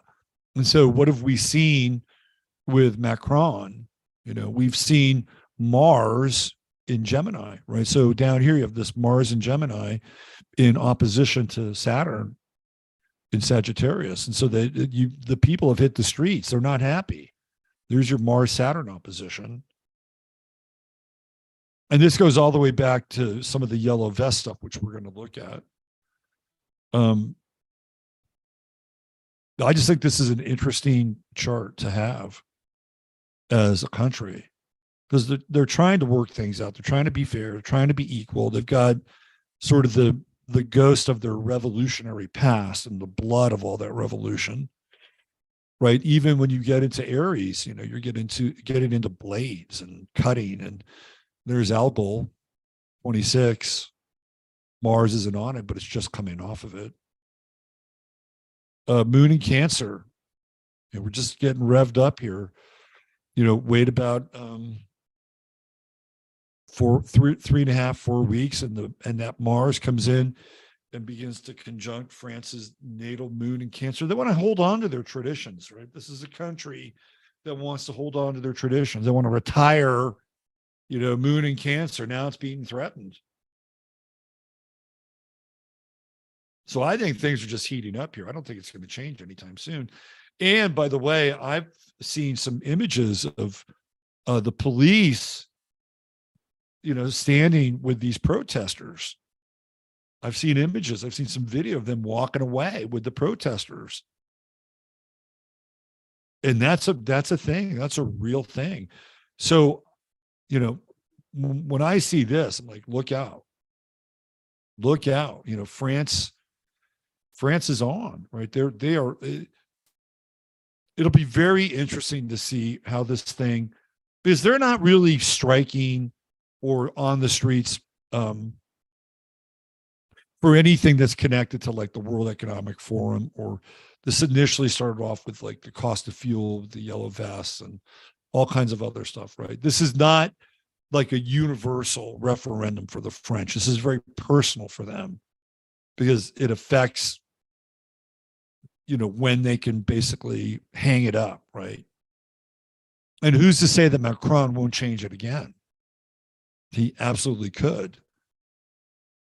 But it's something like this that could throw a wrench in bigger plans, bigger centralization plans with the EU and the World Economic Forum. And again, this is one of those situations where strange bedfellows. You could have somebody who could be a leftist and they want to retire at, what is it, 62 or whatever it is. And then you could have somebody who's a French nationalist who would share the same feeling. And now they're together, right? Now you have them joined together by this common bond, which is they're fucking with our pension and our future. And some people are like, yeah, well, good. Let them work a while longer, right? Well, it's okay, but it's their money. They put their money into that system with the idea that it was going to last them. And now all of a sudden it's like, well, we don't have the money for that. Well, you have the money, trust me. Modern monetary theory, you can just print the shit up if you wanted to, right? But I think they've got an issue on their hands. I think France has an ongoing issue. The yellow vest stuff kept going on, but they kind of managed to put a bit of the kibosh on it when everybody decided to take a knee during the summer of Floyd. It really did kind of put a bit of a kibosh on it. But this is different. This is very, very different. And even astrologically, it's really different. Now Mars was in Aries at that time. So, the yellow vests could have taken off, but just like everybody else, everybody was in a fucking lockdown, pardon my language. But this is different territory, different time. And it's in a lot of ways, it completely makes sense with this chart. So I would say keep your eyes on France, especially 4 weeks from now. Mars comes in and begins to conjunct that moon. You may, I mean, it could get so bad that Macron might make a concession. He might make a concession. I would not be surprised if that doesn't happen. And the concession would be something along the lines of to be reviewed again in 2 years' time or some bullshit like that. If the police continue to stand down, which is what I saw, he may have to. He may have to. It's a very interesting chart. Super interesting.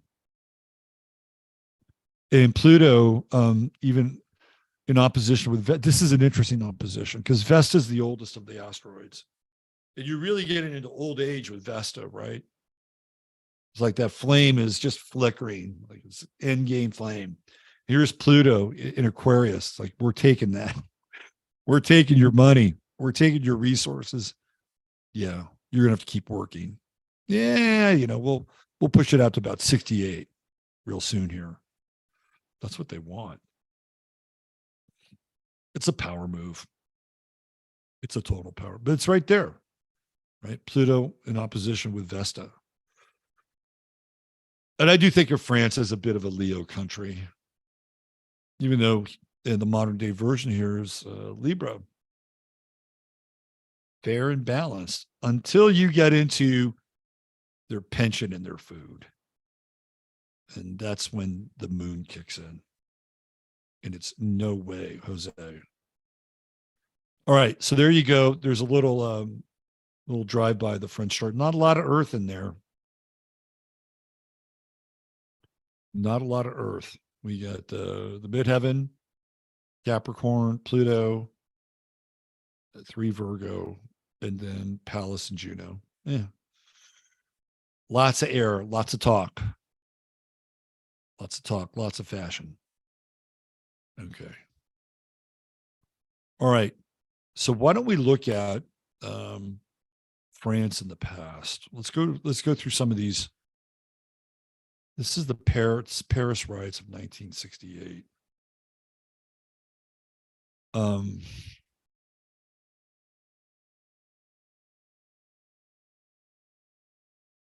So March 6th.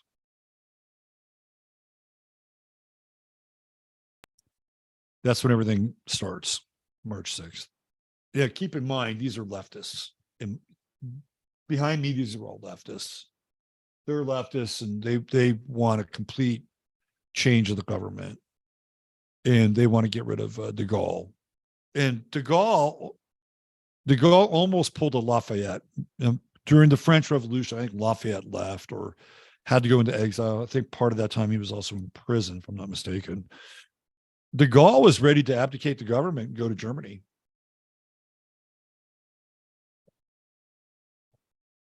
Somebody talked him out of it. So he doesn't. But there were concessions apparently that were made. I'm not a complete expert on the French Revolution, but I do know it was definitely driven by Marxists, right? It was a Marxist revolution. You had all these students, high school students, college students, you had unions. They were all in, right? Here we go. Chiron and Aries. Right there, 1 degree. There's Vesta. On this day, which is the day that theoretically the French riots started. This extended all the way into the summer. So we have Chiron and Aries, true node in Aries. Oh, where's that true node going to be on July 25th? Yeah, move it into Aries. So we're seeing the reanimation of this revolutionary spirit. Now, Chiron's further down the line, right? We're I think what 17 or something Chiron, but here, first decan Chiron, this thing is going off big time. The spirit of the revolution, Moon, Jupiter conjunction, and Leo. Everybody's feeling it, right? They're feeling it, feeling like we can run this thing. And then what's really interesting is Mars. Because Mars is at the degree of algol, and we know what algol is connected to. It's connected to disconnecting the body from the head, right? So we're really in that kind of original French Revolution territory here. It's like off with their fucking heads, right?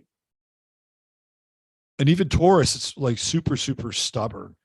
We're coming off of May Day, and of course the workers of the world are uniting during this time. There's the stubborn, fixed energies. Mars squaring Jupiter, Mars squaring the moon. These are people during this time in 1968, they are convinced that they are going to run this, right? They're going to run this revolution. They're going to run the town, and they get concessions, and they almost do it. On that day, the South Node is at 18 Libra. And we know that the true node in Paris's chart is at 22 Libra. So the South Node is right off of the true node at that time. And in fact, it's it just come off of it, right? So they're losing their balance here. They're really losing their balance. And there's that true node in Aries. And when we look at the chart for Paris, it's at 16 degrees, so it's right on Paris's ascendant in 1968. Saturn is at 19 degrees, right on the ascendant. So they are really heavily engaged in changing that paradigm. It's a big time, really big time. And they almost flipped it. They almost flipped the script. De Gaulle was out of there. And then he decides to not leave. They get concessions, and everything kind of, begins to die down a little bit. And eventually, who does he give way to? Is it Mitterrand? Is that who comes in next? What we do know is that French is not going to be a de Gaullist nationalist state moving forward. I mean, you may as well just admit defeat at that point, right? You may as well just admit defeat. And so moving forward, the French character becomes much different after the riots of 68. This is my sense. I was born in France, but I'm not French. This is my sense. The French character moves away from that kind of post-World War II, de Gaullist nationalist identity, and takes on more of these more modern socialist ideas, and even as it relates to how ultimately people will be cared for, which brings us to where we are now, right? This brings us to where we are now with France. So let's go to but this is huge, right? Look at all the role of Chiron, the role Chiron is playing here. Massive role, massive. And we know that France is a Aries rising country. All right, so what do we have here? Let's go into, this is the yellow vest stuff. So if we go back to May 6th of 2018, and the yellow vest stuff is starting to ramp up. Chiron will go retrograde, but it's starting to ramp up. So this would be exactly 50 years from Chiron and Aries in the French Revolution or the riots of 1960. There's Chiron again. And it's really starting to ramp up for the yellow vests in 2018. And what's interesting is that Chiron goes retrograde. I think it's, if I'm not mistaken, May 25th is when the yellow vest stuff kicks off. But so what is that all about? That's about fuel. You know, they're protesting the increase of the price of fuel. So the energy is gathering. So November 17th in 2018. And at that point in time, Chiron is at 28 Aries. I'm sorry, 28 Pisces. And this goes all the way through from November 17th, 2018 to March 14th, 2020. So we're going to revisit Chiron and Aries again.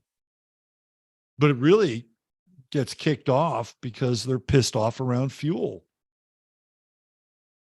Chiron and Pisces. But and then there was a second phase, which was 1 year and 3 months. And that started September 12th, 2020 to the present. So there's still, I guess, the yellow vests are still kind of part of this thing, right? They have 42 demands in total. It's very interesting.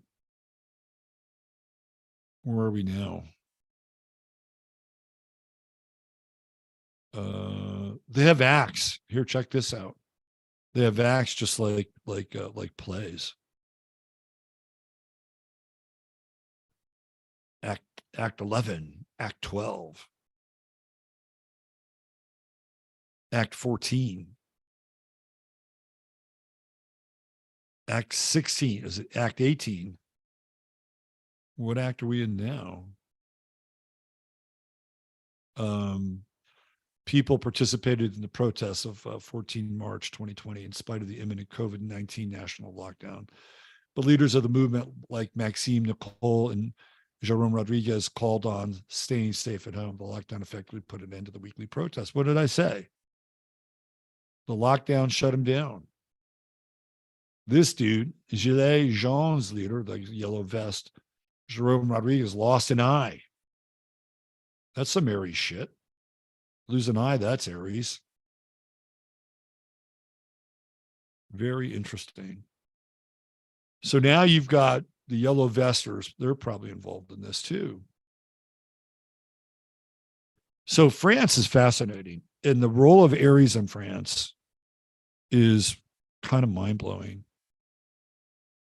Really mind-blowing. This is interesting.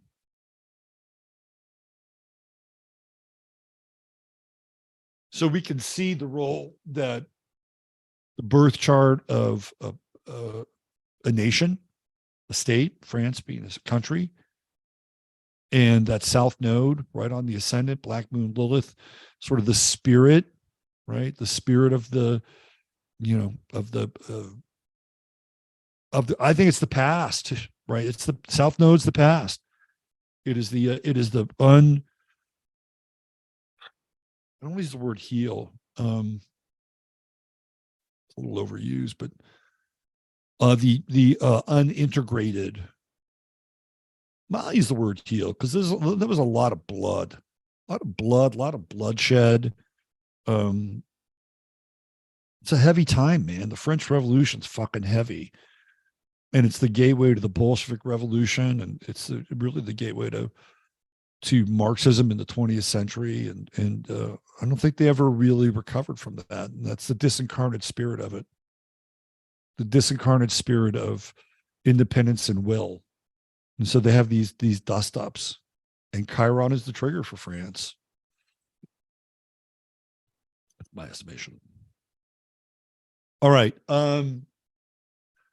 let's shift away from France a little bit. I hope you guys found that interesting. Let's go back to my other virtual background. There we go. I was channeling the spirit of the protest there. So I was watching, we're going to stay on Aries for a little bit, and then we're going to go into some strange bedfellow stuff. So I was watching TV before the show, I was watching YouTube, and there's a pretty good, I like to watch people that do movie reviews. Some of them are really, really good. Critical Drinker is an excellent reviewer of movies. So I watched this guy named Dave Cullen a little bit. I like him, and he's been on a short brief run of 70s sci-fi movies. And I think I saw his review for Colossus, the Forbin Project, which stars Eric Braeden, who's an Aries. And I was going to talk about that on Thursday's show, but I never got a chance to. Anyway, and I think he did a review for Logan's Run, starring Michael York, who's an Aries. Hey, how about that? And tonight, I cruised over his review for Rollerball, which is one of my favorite movies of all time. I remember the first time I went to go see it. I saw it during the first run when I was a kid. And I think I went with my friend who was older than me. It came out in 2015. I think I went with Jim Deal. And Jim and I were buddies. And I think, did I go in Jim's car? I don't know. I forget. But we went to see the movie together. And I was blown away. I loved it. Fucking loved Rollerball. I loved the futuristic stuff. I loved the gladiatorial stuff. I love the, sort of, it's dystopic, but it's not dystopic, like a Mega Man sense, right? It's not that kind of dystopic.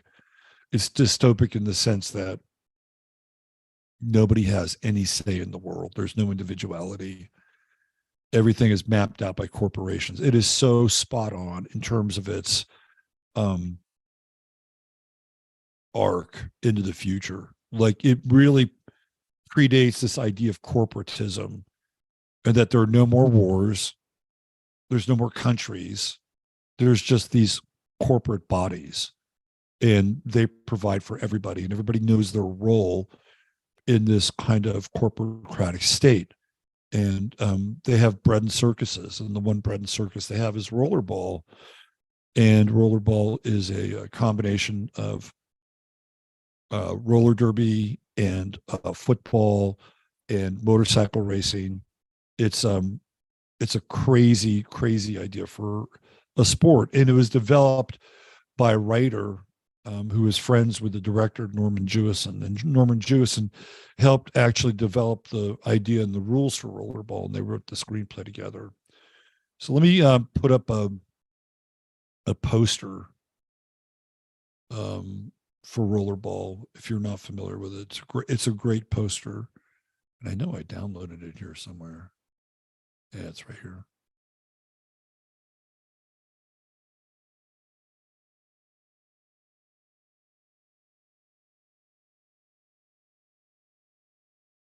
So this is the poster for Rollerball, and I remember watch just a little while ago, just watching the review. I'm like, this is a fucking Aries movie.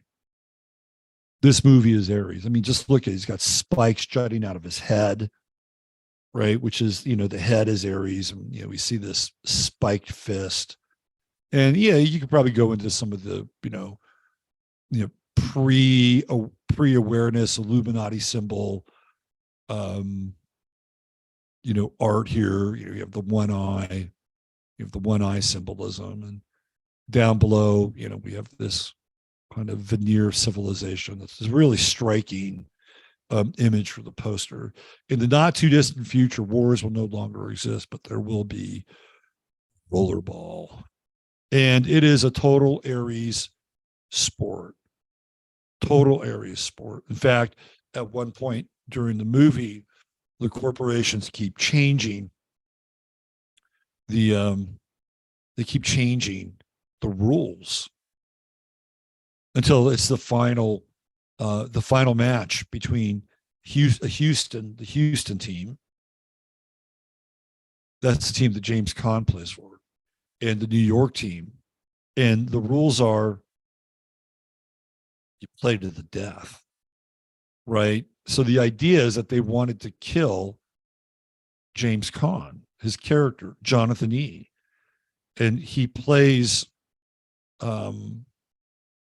he would be the equivalent of Tom Brady if Tom Brady was a badass. And John Houseman, who plays the head liaison of this corporation. He's not the head of the corporation, but he's pretty close. He tells them he has to quit, and they're going to plan everything. They're going to do a tribute to him, right? They're going to take him out because they don't want the individual. Again, Aries, they don't want the individual to be bigger than the game or bigger than the sport. Because if they're bigger than the game and bigger than the sport, that means that they're bigger than the corporation. And we got an ambulance going down the road. A little Aries first responder moment. So they want him out. They want James Caan, Jonathan E., just E. Dot. That's it. That's all you know him by. They want him out because he's getting too big. He's eclipsing the game. And he's not an intellectual. He's not somebody that's fueled by a desire to overthrow the system. He just wants to play rollerball and continue to do what he does best, right? Now, Maud Adams plays his wife in this movie. And if there's somebody who is the head of a corporation and they want your wife, they'll take it. You can't have, you don't own anything here. You don't have any bonds between you and another person, whether there's a marriage certificate or between you and God, right? Like you can't have that. Not in this world. Not that he would own Maud Adams, but they don't, you can't be betrothed to another because somebody could come along and say, yep, she's mine, right? So somebody higher up on the hierarchy said, I want your wife. And he was clearly in love with her. And there are scenes where he plays video of her and him together in the past. And so he's not revolutionary in the least. He just wants to play rollerball. But then his curiosity is piqued because his trainer, played by Moses Gunn, who's a great actor, tells him, hey, listen, you should probably step down because they're changing the rules here and they want you out. And he's like, well, who runs this thing? Who's behind it all? And he doesn't know. So he and his buddy go to this place where theoretically there are books. I'm surprised he can even read, or these people can read. And they can't get the books. They get abridged versions of the books. Then he even goes to a supercomputer. He goes to a fucking supercomputer, I believe in Switzerland, and he can't even get an answer out of the supercomputer. So he's driven by curiosity, and he's not he's a warrior, right? This is what James Caan is in this movie. He's a warrior. And there's no real resolution to the movie, except for the fact that he survives the death match. He's bigger than the game itself at that point. So I'm like, oh, I got to talk about rollerball tonight. This is some Aries stuff. So I thought to myself, well, what does James Caan's chart look like? And this is one of those moments where you just love synchronicities when it comes to astrology and life and timing. And wouldn't you know it, if he was alive today would be James Caan's birthday. James Caan is an Aries. So we've looked at this before, or I've looked at this before, where astrological types seem to show up in roles that are very similar to their astrological sign in a lot of ways. And James Caan is clearly one of them. And he's a really early baby boomer. He's born 26 March 1940. So he's got Pluto and Leo. And he's got a pretty badass grand trine here. It's going to be based on water, but it's at the end degree of Pluto, right? So Pluto, Moon, Mercury, and Pisces. I'm sorry. I take that back. He's got a Pluto Sun trine. It's Chiron, Mercury, and Moon. Very different, but still, he's got a Pluto Moon trine out of sign or out of element, and Pluto Sun trine. That's powerful, especially in Aries. And if you look at his James Caan really becomes a part of our imagination in our landscape, like for actors. In Brian's song, where he plays Brian Piccolo, he plays a football player, right? That's where he really kind of jumps. He'd been on TV, he'd been on things like M Squad, and he was one of those guys like Burt Reynolds was an actor on TV for a while. Clint Eastwood was an actor on TV. So he went through that channel, and then he gets Brian's song, and that really elevates him. He plays a football player. And it's interesting because Brian Piccolo dies, right? He has cancer, and he's buddies with Gail Sayers. And there's not one man who hasn't watched Brian's song who hasn't cried. It's a film where dudes cry because he dies at the end. And what's interesting is that he's got this son, Pluto trine, and it's kind of one of these movies that really launches James Caan. And he probably would have been a fine and well-known actor anyway, but it's really Brian's song that launches him into our consciousness. And it's death, right? It's the part where guys bawl their eyes out. And of course we know him as Sonny in The Godfather, the hothead of The Godfather. And he's an Aries. Like, he is the fucking hothead of The Godfather. He's the son that winds up getting, snuffed, right? He was supposed to take over. He was the oldest. And the famous scene at the toll booth.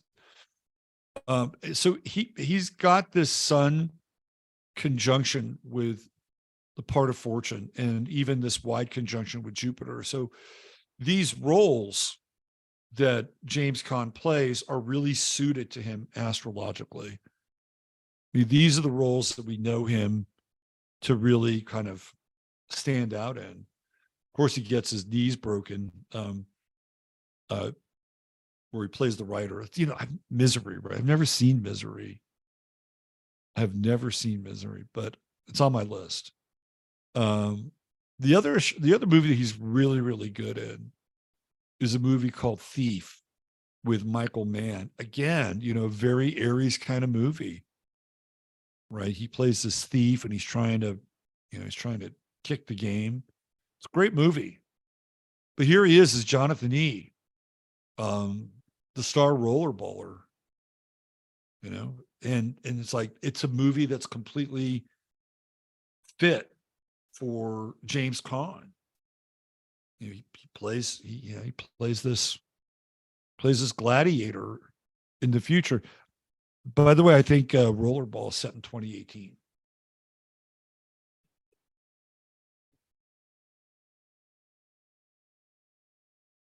And Caan's got Mars over here conjunct Algol, which is interesting.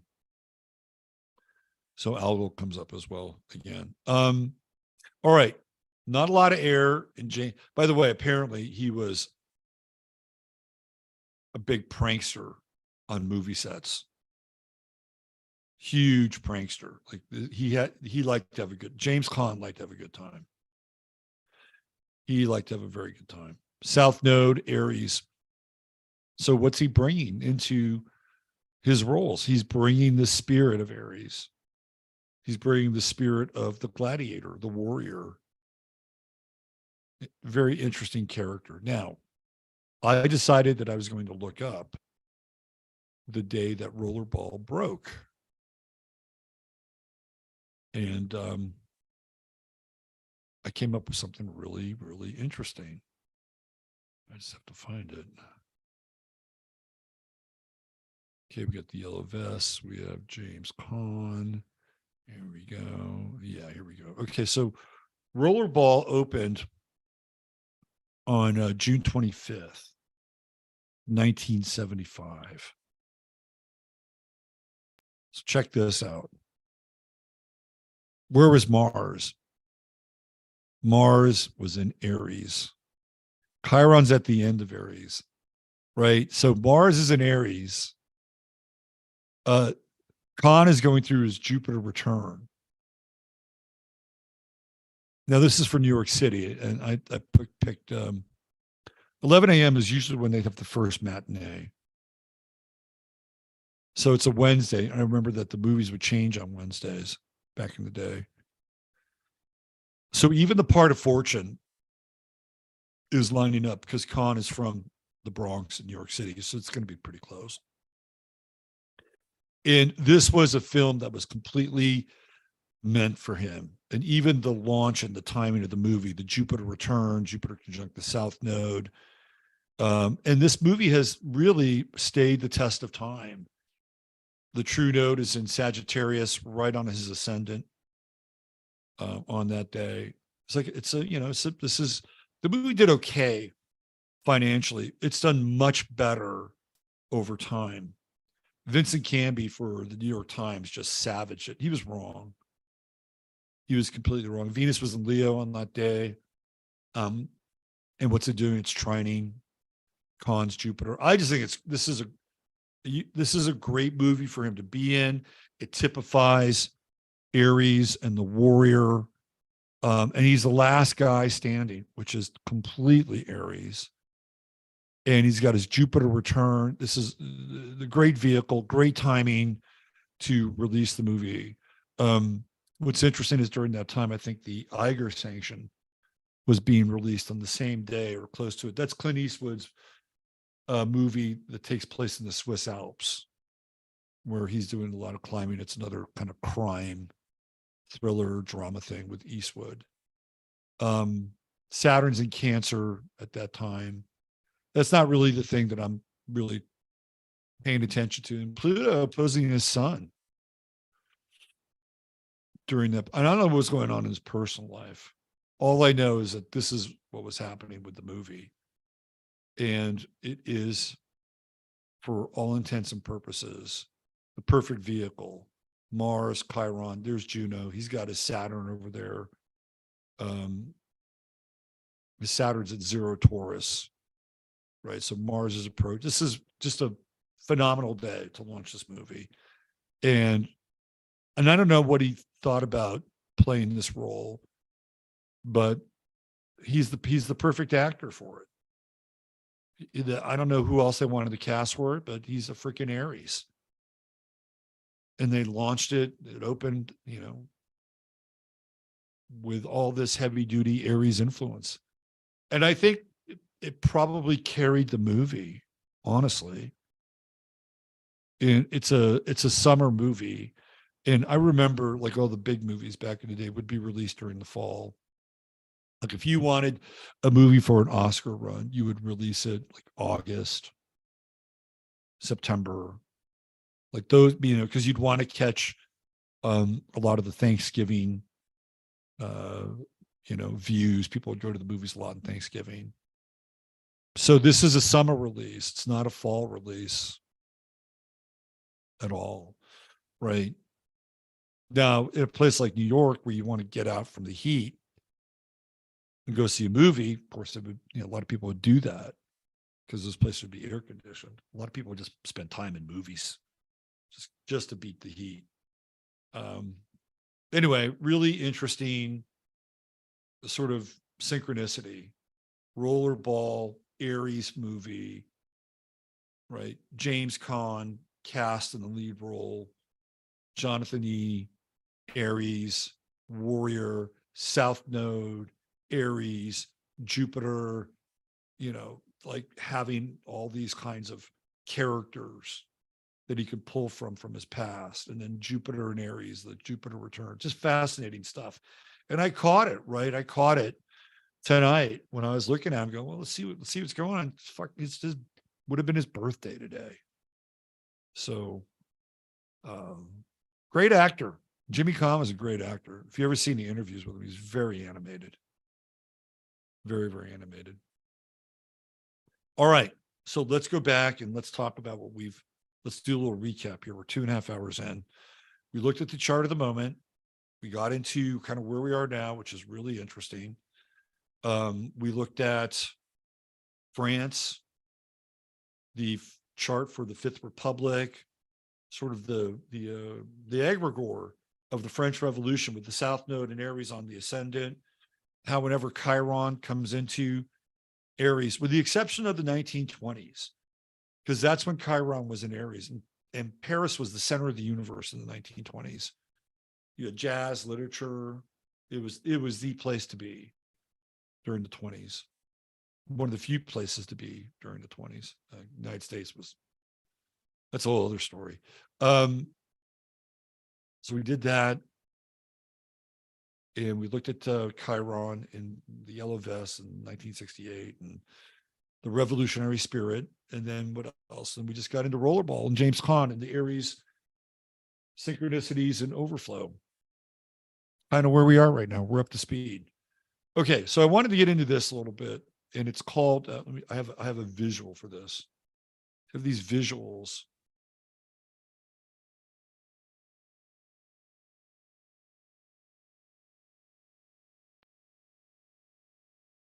Strange bedfellows.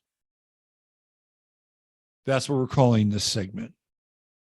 Now, I was hoping, I was on a synchronicity roll. So I was hoping that astrologically they'd be strange bedfellows, but they're really not. Now, they're strange bedfellows because Rock Hudson is queer. But that aside, he's a Scorpio, and Gina Lollobrigida is a Cancer.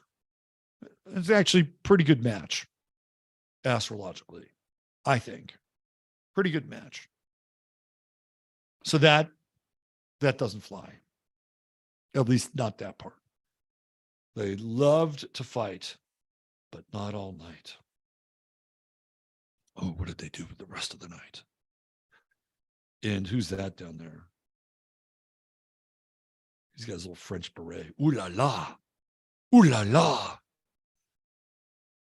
All right. Strange bedfellows.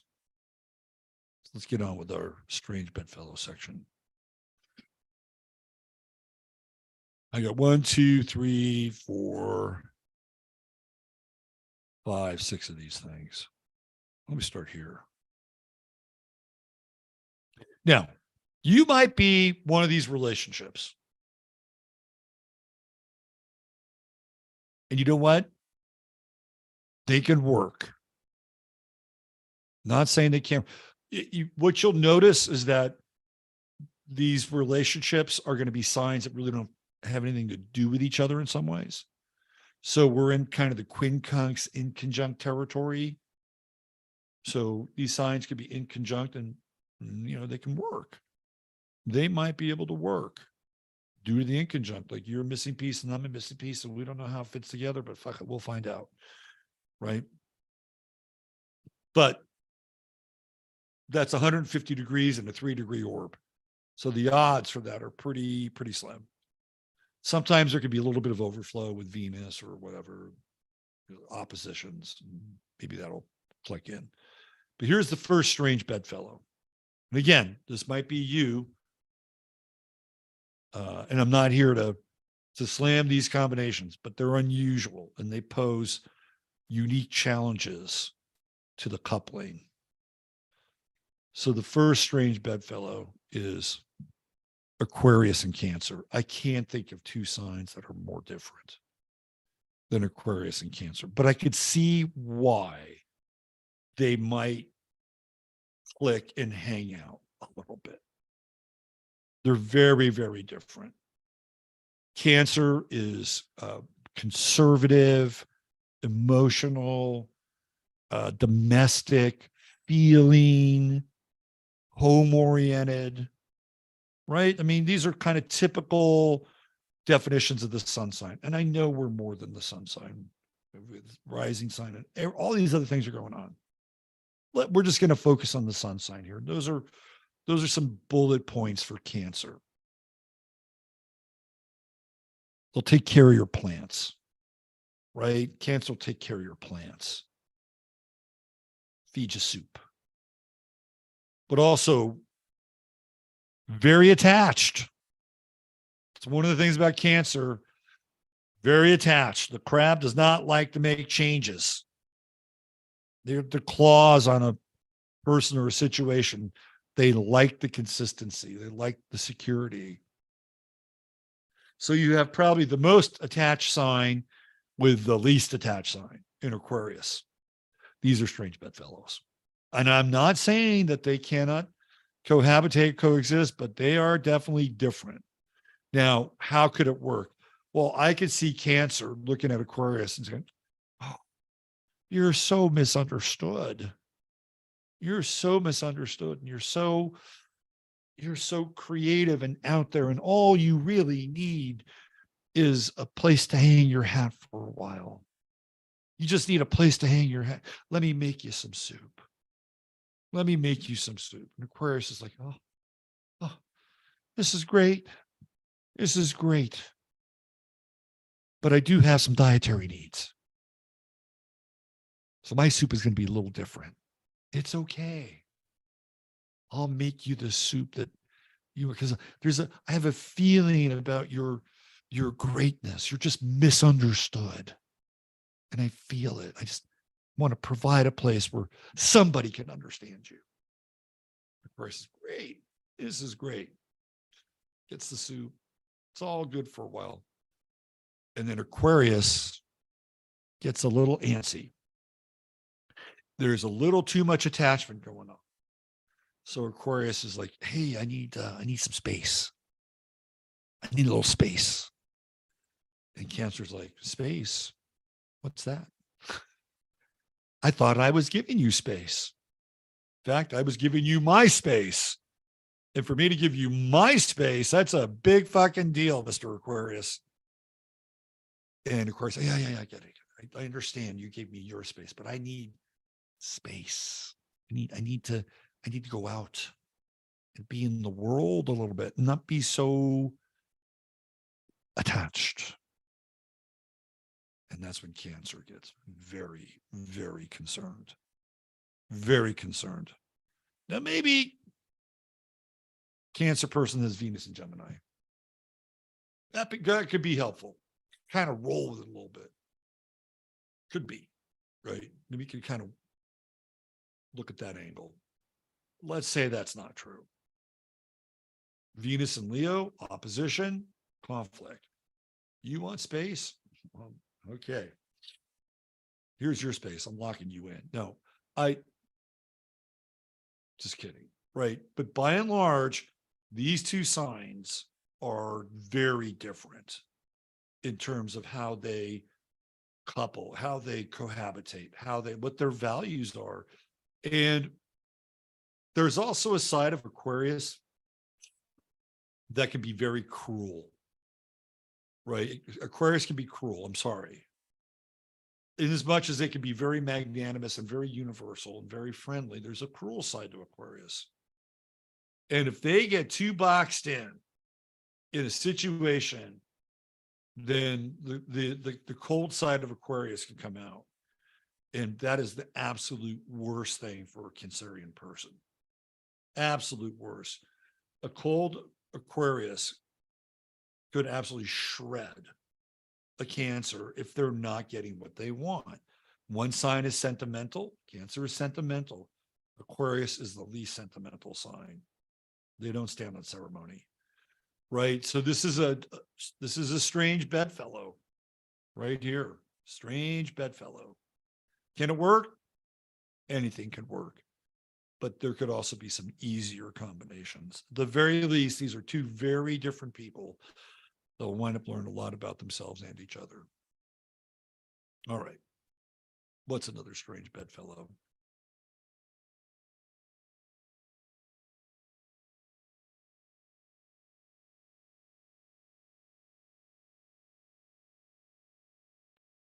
Gemini and Scorpio. Now, there's some interesting possibilities here. Some interesting possibilities. sometimes Gemini can be a little kinky.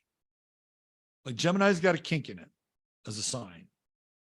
Sometimes Gemini likes to color outside the lines a little bit. It's just, it's like the other side of town, right? Gemini kind of has that. And in that regard, they'd be very interested in Scorpio. Very, very interested. Like that, like, oh, the dark side. Oh, yeah. Let's check this out. Right. So in that regard, very interesting. The other thing is that Gemini likes puzzles. And Scorpios can be very secretive. And that can be very intriguing to a Gemini. So on a certain level, there can be some attraction here between these two signs. Scorpio, from a psychological perspective, might find Gemini interesting for a while.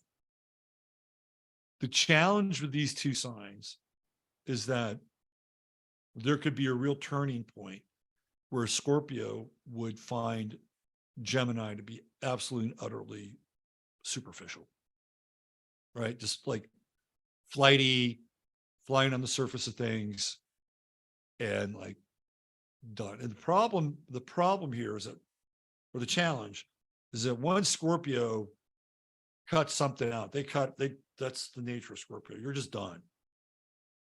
Right. And Gemini, I think, would have a propensity of like coming back, which could be interesting, but ultimately, would force Scorpio to change their phone number and maybe move to a new town. Who knows? But there's this intensity and depth that Scorpio has. And Gemini might be interested for a while, but then they might get tired of all the brooding, the darkness is like, come on, let's pull back the curtains and let some light in and let's play some board games. Right. I mean, and Scorpio's like, what the fuck are you talking about? Close the curtains and take your clothes off. Right. I mean, it's like I think there's an intrigue here, but ultimately these are two signs that are looking for something very, very different. Scorpio is looking to penetrate and get to the bottom of things. And along the way, we'll just toss away anything that is light or superficial or trivial or meaningless, right? And Gemini will fucking go play Trivial Pursuits. They'll go, hey, let's go down to the pub and go play Trivial Pursuits. And Scorpio's like, no, I'm good. I'm going to stay home and brush up on my alchemy. Right. So, I mean, if they understand each other and they get each other, and Gemini can go back and forth and, turn it on, turn it off, and go to Scorpio world. This combination could potentially work if they understand each other. And Gemini as a sign has that potential. They can't theoretically understand each other, potentially. But if Scorpio makes a value-based judgment, says this shit is too lightweight, they're done. Or if Gemini says, I just need somebody I can like play around with and have more fun with. This person's too intense, too deep, too brooding. In the bedroom, we're good, but I can't go out and, socialize or, that's the potential disconnect here. I think they have different social agendas. I think they have different ways of interfacing. Maybe at home and behind, the four walls or whatever, they're cool, right? There's some interesting things going on here. But I think ultimately Gemini wants more activity, wants more social, wants more stimulation. And Scorpio, wants to be left alone and wants depth and intensity. And they could be just moving in the wrong direction with each other. It's an intriguing, strange bedfellow, but it is strange for sure. Like, the Gemini person would be like, what are you doing with that person? Like, this would be the conversation they'd have with another person. What are you doing with that person? Like, that person is really odd. or they're different. I mean, they seem really nice, but what are you doing with them? You know, they never come out with us. And when they do come out with us, they don't say anything, right? That's the combination here. On the Scorpio side, I'm not sure what kind of conversation they're having. You know, it's a very, very, very different conversation and strange bedfellows. I'm looking forward to the comments on this. All right. Who do we have next?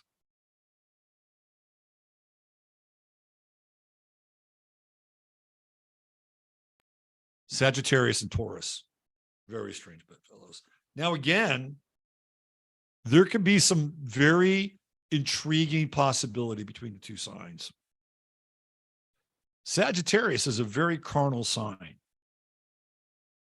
Sagittarius is wild and carnal, right? They have that side. Part of them is a horse, right? And you're dealing with another hooved creature over here with Taurus. So there's a part of the combination between the two that I think that could be just, the chemistry could be downright explosive between these two signs.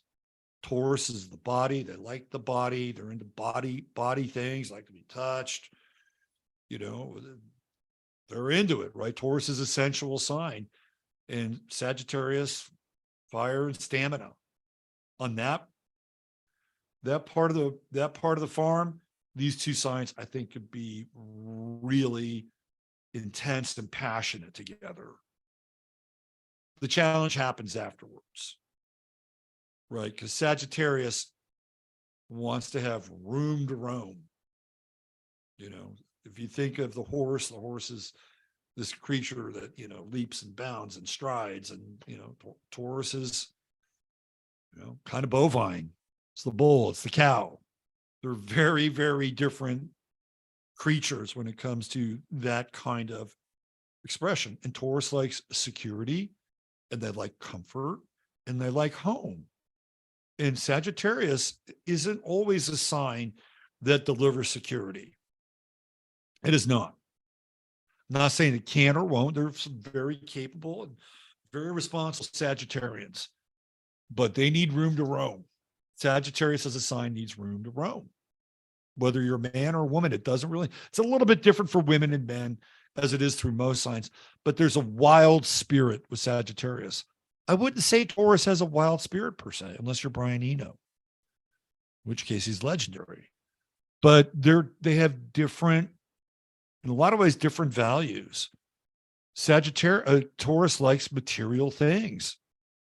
Sagittarius might like material things, but they're not attached to material things.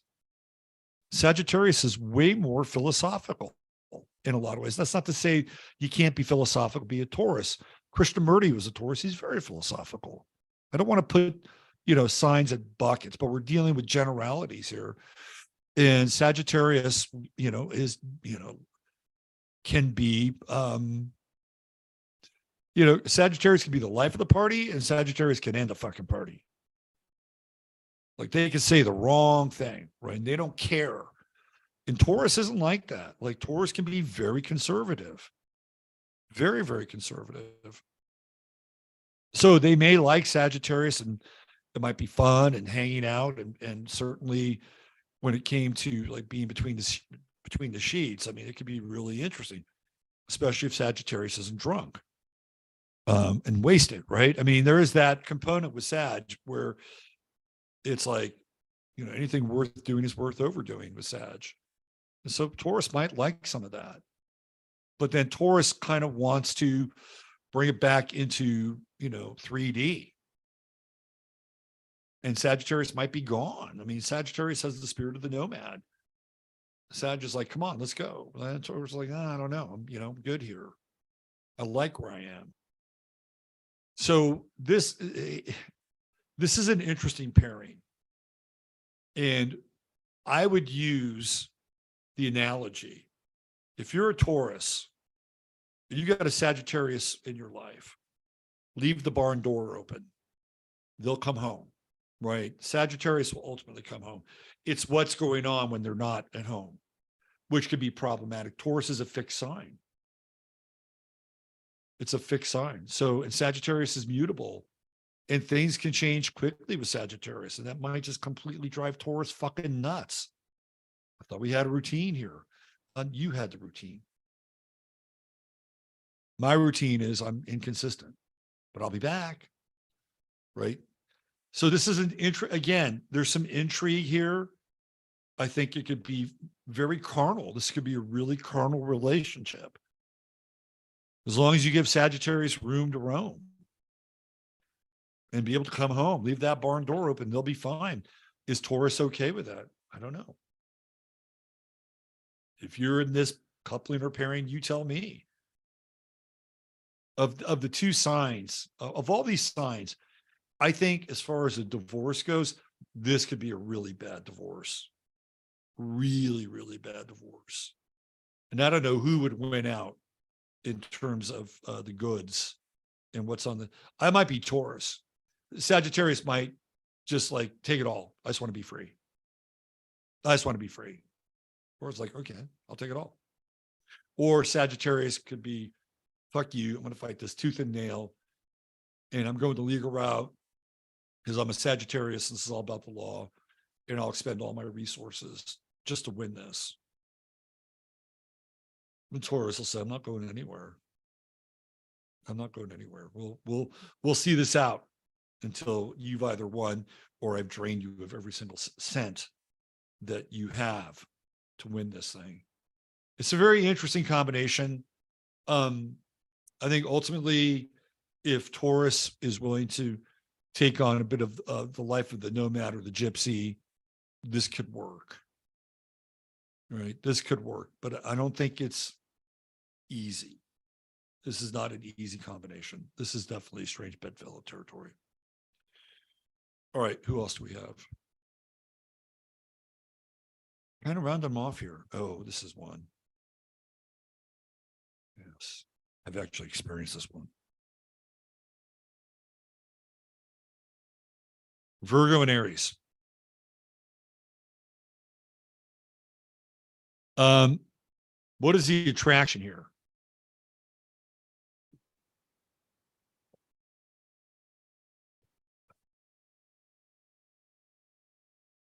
I don't know. No, I think I might know a little bit. Virgos are very competent, right? They know how to do things. They know how to fix shit. They're good at analysis. And I think Aries might appreciate that, right? It's like, man, this person's together. They're, this person's, they know, it's like, I can talk, right? We can talk about stuff. I can bring things up, and, they have a good analysis of the situation. I think that's part of it. Other than that, I don't know. And I've been here. I've been in this relationship. Yeah, and the only reason I'm going to bring this up is my second wife was an Aries with a Virgo rising.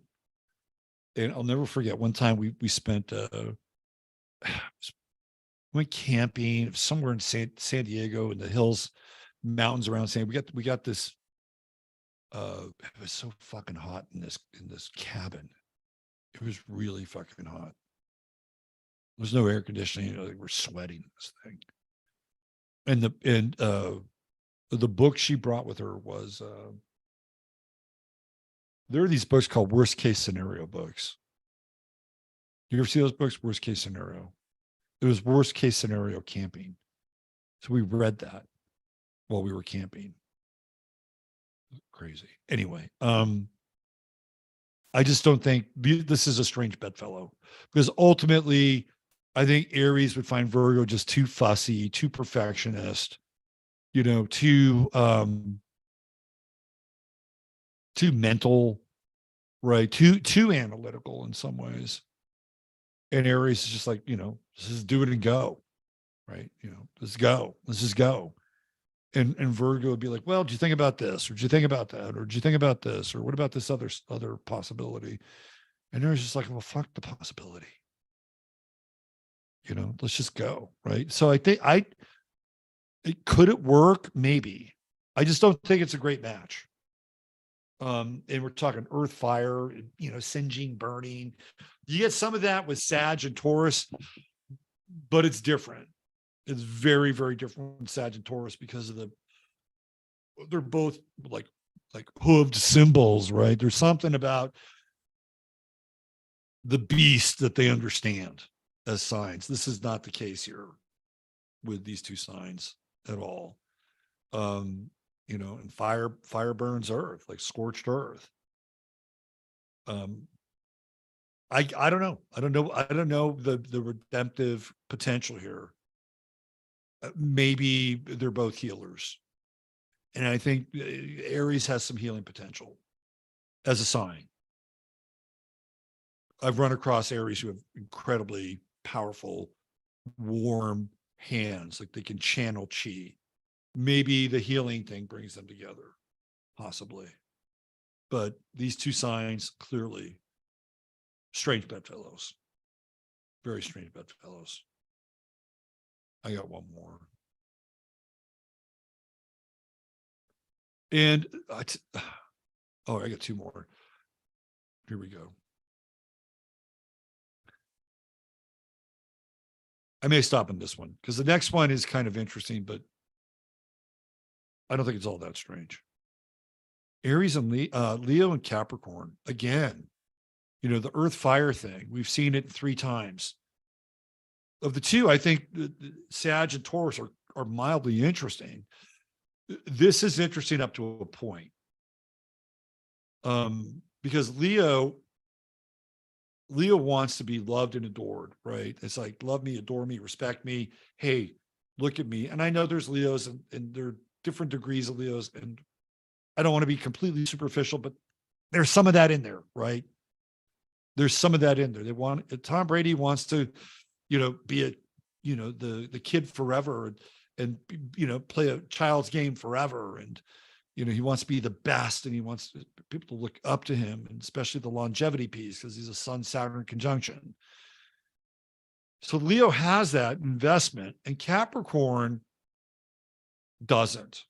Capricorn wants to be the best. With Brady, you get kind of the melding of the two. Capricorn wants to get to the top. And that's why Brady's an interesting example because of the Sun-Saturn conjunction. And maybe that's why he was, attracted to Giselle because she was a Capricorn rising. There's other things in their chart which we've looked at. But these two signs, I think, again, Capricorn might ride a Leo for a while. Like, yeah, this person's really great. Really great. And I'm getting where I'm going with this person. I could see that. But I also see that Capricorn could be a bit too chilly for Leo. Leo may not get the kind of adoration they want or need out of Capricorn. Capricorn would be like, grow the fuck up. You have to, do I have to validate you all the time? I'm doing my thing. I'm putting my time in. I'm doing work. Look what I'm doing here, but I'm not asking you to validate me, because ultimately what I accomplish and what I achieve will validate me. And I'm not saying that Capricorn doesn't need an audience. There are a lot of Capricorn performers and they like the audience, but not like Leo. These are very, very, these two sides have very different motivations. Now they could be a power couple. This is a combination where they could be a power couple. Unlike Aries and Virgo, they don't strike me as a power couple at all. But this could be a power couple as long as they have, I would say, vested interest in one another and what they're doing. Then this could work, right? This is one of those combinations where if they have vested interest, they could conquer the world together. And as long as Leo has an outlet for being recognized, Capricorn doesn't need it as much. A perfect kind of relationship here would be Leo being the star and Capricorn being the power behind the throne. It could go either way. It could be a woman, Capricorn's a dude. It could be a man, Capricorn's a woman. If Capricorn is willing to play the power behind the throne, this could be a very interesting relationship. very interesting because Capricorn's into power. They're not always into being seen or adored. But if Leo kind of goes off the rails and moves into vanity too much or ego too much for too long of a period of time, Capricorn could get very, very bored. And it's like, why the fuck do I need this person? Right? They're like, let me call my chips in here and then move on. And that could happen. But it would be very calculated on Capricorn's part until Leo has completely and utterly kind of expunged any potential for I don't want to use the word exploitation, that's harsh, but any potential for expansion and growth. Then Capricorn will just cut losses and move on. But this is interesting. They're strange bedfellows, but they're very interesting. All right, I got one more, but I'm not going to bring it up. It's Pisces and Libra. And, the only reason I'm not going to bring it up is because of Venus, and Venus being like an octave ruler of Pisces. I actually think the two of them can get along. Pisces is one of those signs that I think can get along with just about any other sign. And I went through it, it's like, what about Pisces and Aries? Well, that might work. Pisces, Aquarius, well, that might work. I just kept coming back to all these things with Pisces and how they all just might work. Anyway, I hope you enjoyed that. I look forward to your comments in the comments section. And if you happen to be one of those alignments, either now or at some other point, it'd be interesting to see how close I was in some of these assessments. Okay, I got one more thing before we go tonight because I said I would talk about it. And it's Andrew Wiggins. You're not supposed to talk about him, so I'm going to talk about him. All right. Who is Andrew Wiggins, you might ask? Andrew Wiggins is a very enigmatic young man who plays for the Golden State Warriors. And he's 2 days ago missing his 18th consecutive game. Nobody knows theoretically what's going on. There's a rumor that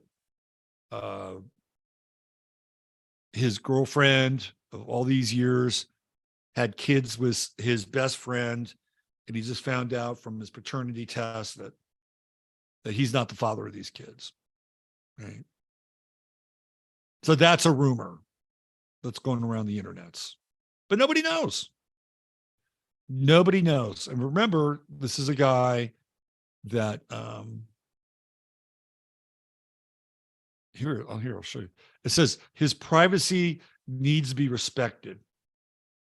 Well, they sure as fuck didn't respect his privacy when he didn't want to talk about his vaccines, his vaccine status. Sure didn't. The media did not want to respect his privacy then. They wanted to know. Now, all of a sudden, they want to respect his privacy.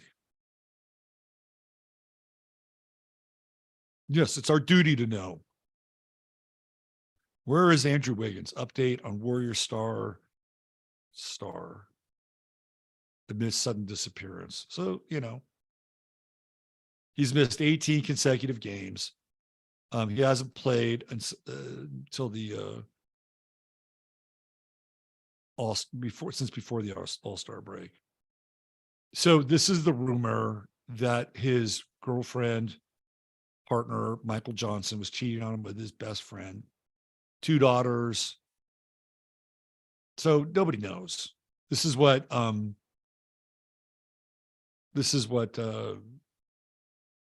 Edwards said. He's not the only one. Of course, Draymond Green has got to jump in. Shows his disgust on the Andrew Wiggins rumors. Yeah, this is the guy that sucker punched his teammate and nearly cracked his skull open, and who was pissed off that the videotape got out. So anyway, I decided to take a crack at Andrew Wiggins' chart. Can we figure out maybe what's going on with the dude? Possibly. I mean, it's my job, right? It's my job to figure out maybe what's going on with Andrew Wiggins. Now, I don't have his birth time, but I know when he was born. So I gave him a sunrise chart, or I gave him a sunrise chart because he's very shy. He's a shy guy. Maybe put his sun in the 12th house, but I put it on the ascendant. Just because he's front and center now. He might be a 12th house sun. He sure feels like it. In fact, if I was going to rectify his chart, I would put his sun in the 12th house. So what's interesting about Wiggins is that he's been around a little bit. He was drafted by the Cleveland Cavaliers and traded to the Minnesota Timberwolves, and then traded to the Golden State Warriors. And the Warriors have what they call two timelines.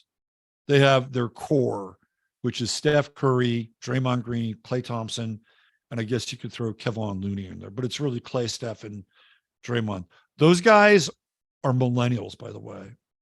And then they have these younger guys who are part of this other timeline. Jordan Poole, Jonathan Kuminga, Moses Moody, James Wiseman was in there, but they traded him. And those guys are Gen Z guys. And there seems to be this interesting disconnect between the Gen Z guys and the Pluto, the millennial guys. It's really interesting. And Andrew Wiggins is kind of in between the two of them. But clearly, Wiggs, as they call him, Pluto and Sag, he's Gen Z. And one of his best buddies on the team is Jordan Poole, got clocked by Draymond Green. So one of the things that I've found to be interesting here, this is all generational stuff with Pluto, Neptune, Pluto, Uranus, is Saturn, right? Saturn, he's just gone through, well, not quite, but he's got Saturn hitting his ascendant. I'm sorry, this is not his ascendant. He's got Saturn hitting his sun. And this is a pretty intense time. He's got a Sun Pluto square in his chart anyway. So this is not somebody who takes things lightly, right? I wouldn't necessarily call him superficial. He's got Mercury in Aquarius. And so he's bright, but you wouldn't necessarily always know it with Andrew Wiggins because he doesn't talk very much. The other thing is he's got Mars in Leo and it's retrograde. And we're seeing that right now. We're seeing this retrograde motion in his chart. Like he's walking away from his playing time. And so he's got Saturn right now conjuncting the sun 2 degrees. And even in the final degrees of Aquarius, it was conjuncting the sun. So this guy's going through something in a big way. I would be surprised if he plays pro basketball again. I don't think they're going to see him for the rest of the year. If you're a Warriors fan, I would say count him out. With maybe the exception of the Saturn conjunction with his sun, and that would be the end of this month. He might return with that Saturn-Sun conjunction. But remember, Saturn's going to go retrograde and it's going to come back and hit his sun again. I don't know if Andrew Wiggins wants to play basketball anymore. And he's got this Mars retrograde in Leo. It's going to be very tricky. He just got a big contract. He took less to stay with the Warriors. He's really tight with Jordan Poole, who's a Gemini. He's got the South Node in Taurus. I don't know. Pisces, Neptune is opposing Chiron in his chart.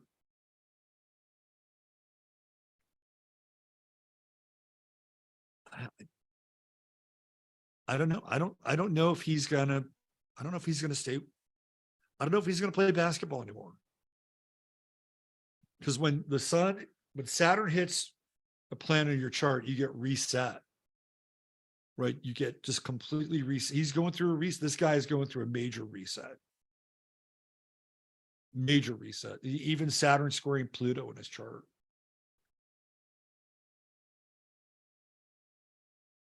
Is it a paternity thing? I don't know. Maybe. I'm not going to speculate on the paternity thing. Astrologically, it's interesting. He could come back, and then he could retire and then come back again. I could see this. I could see this with Saturn.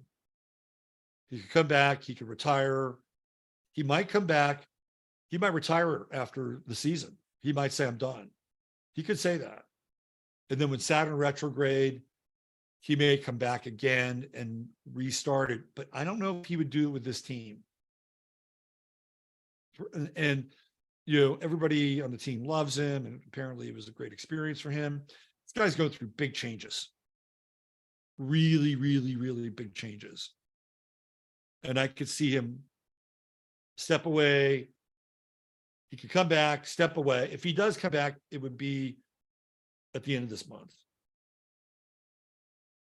But I also think it would be temporary if he does. He may not. He may not. And he might announce his retirement and then come back again. He's going to go through his Saturn return. That's going to happen next year. I think this guy is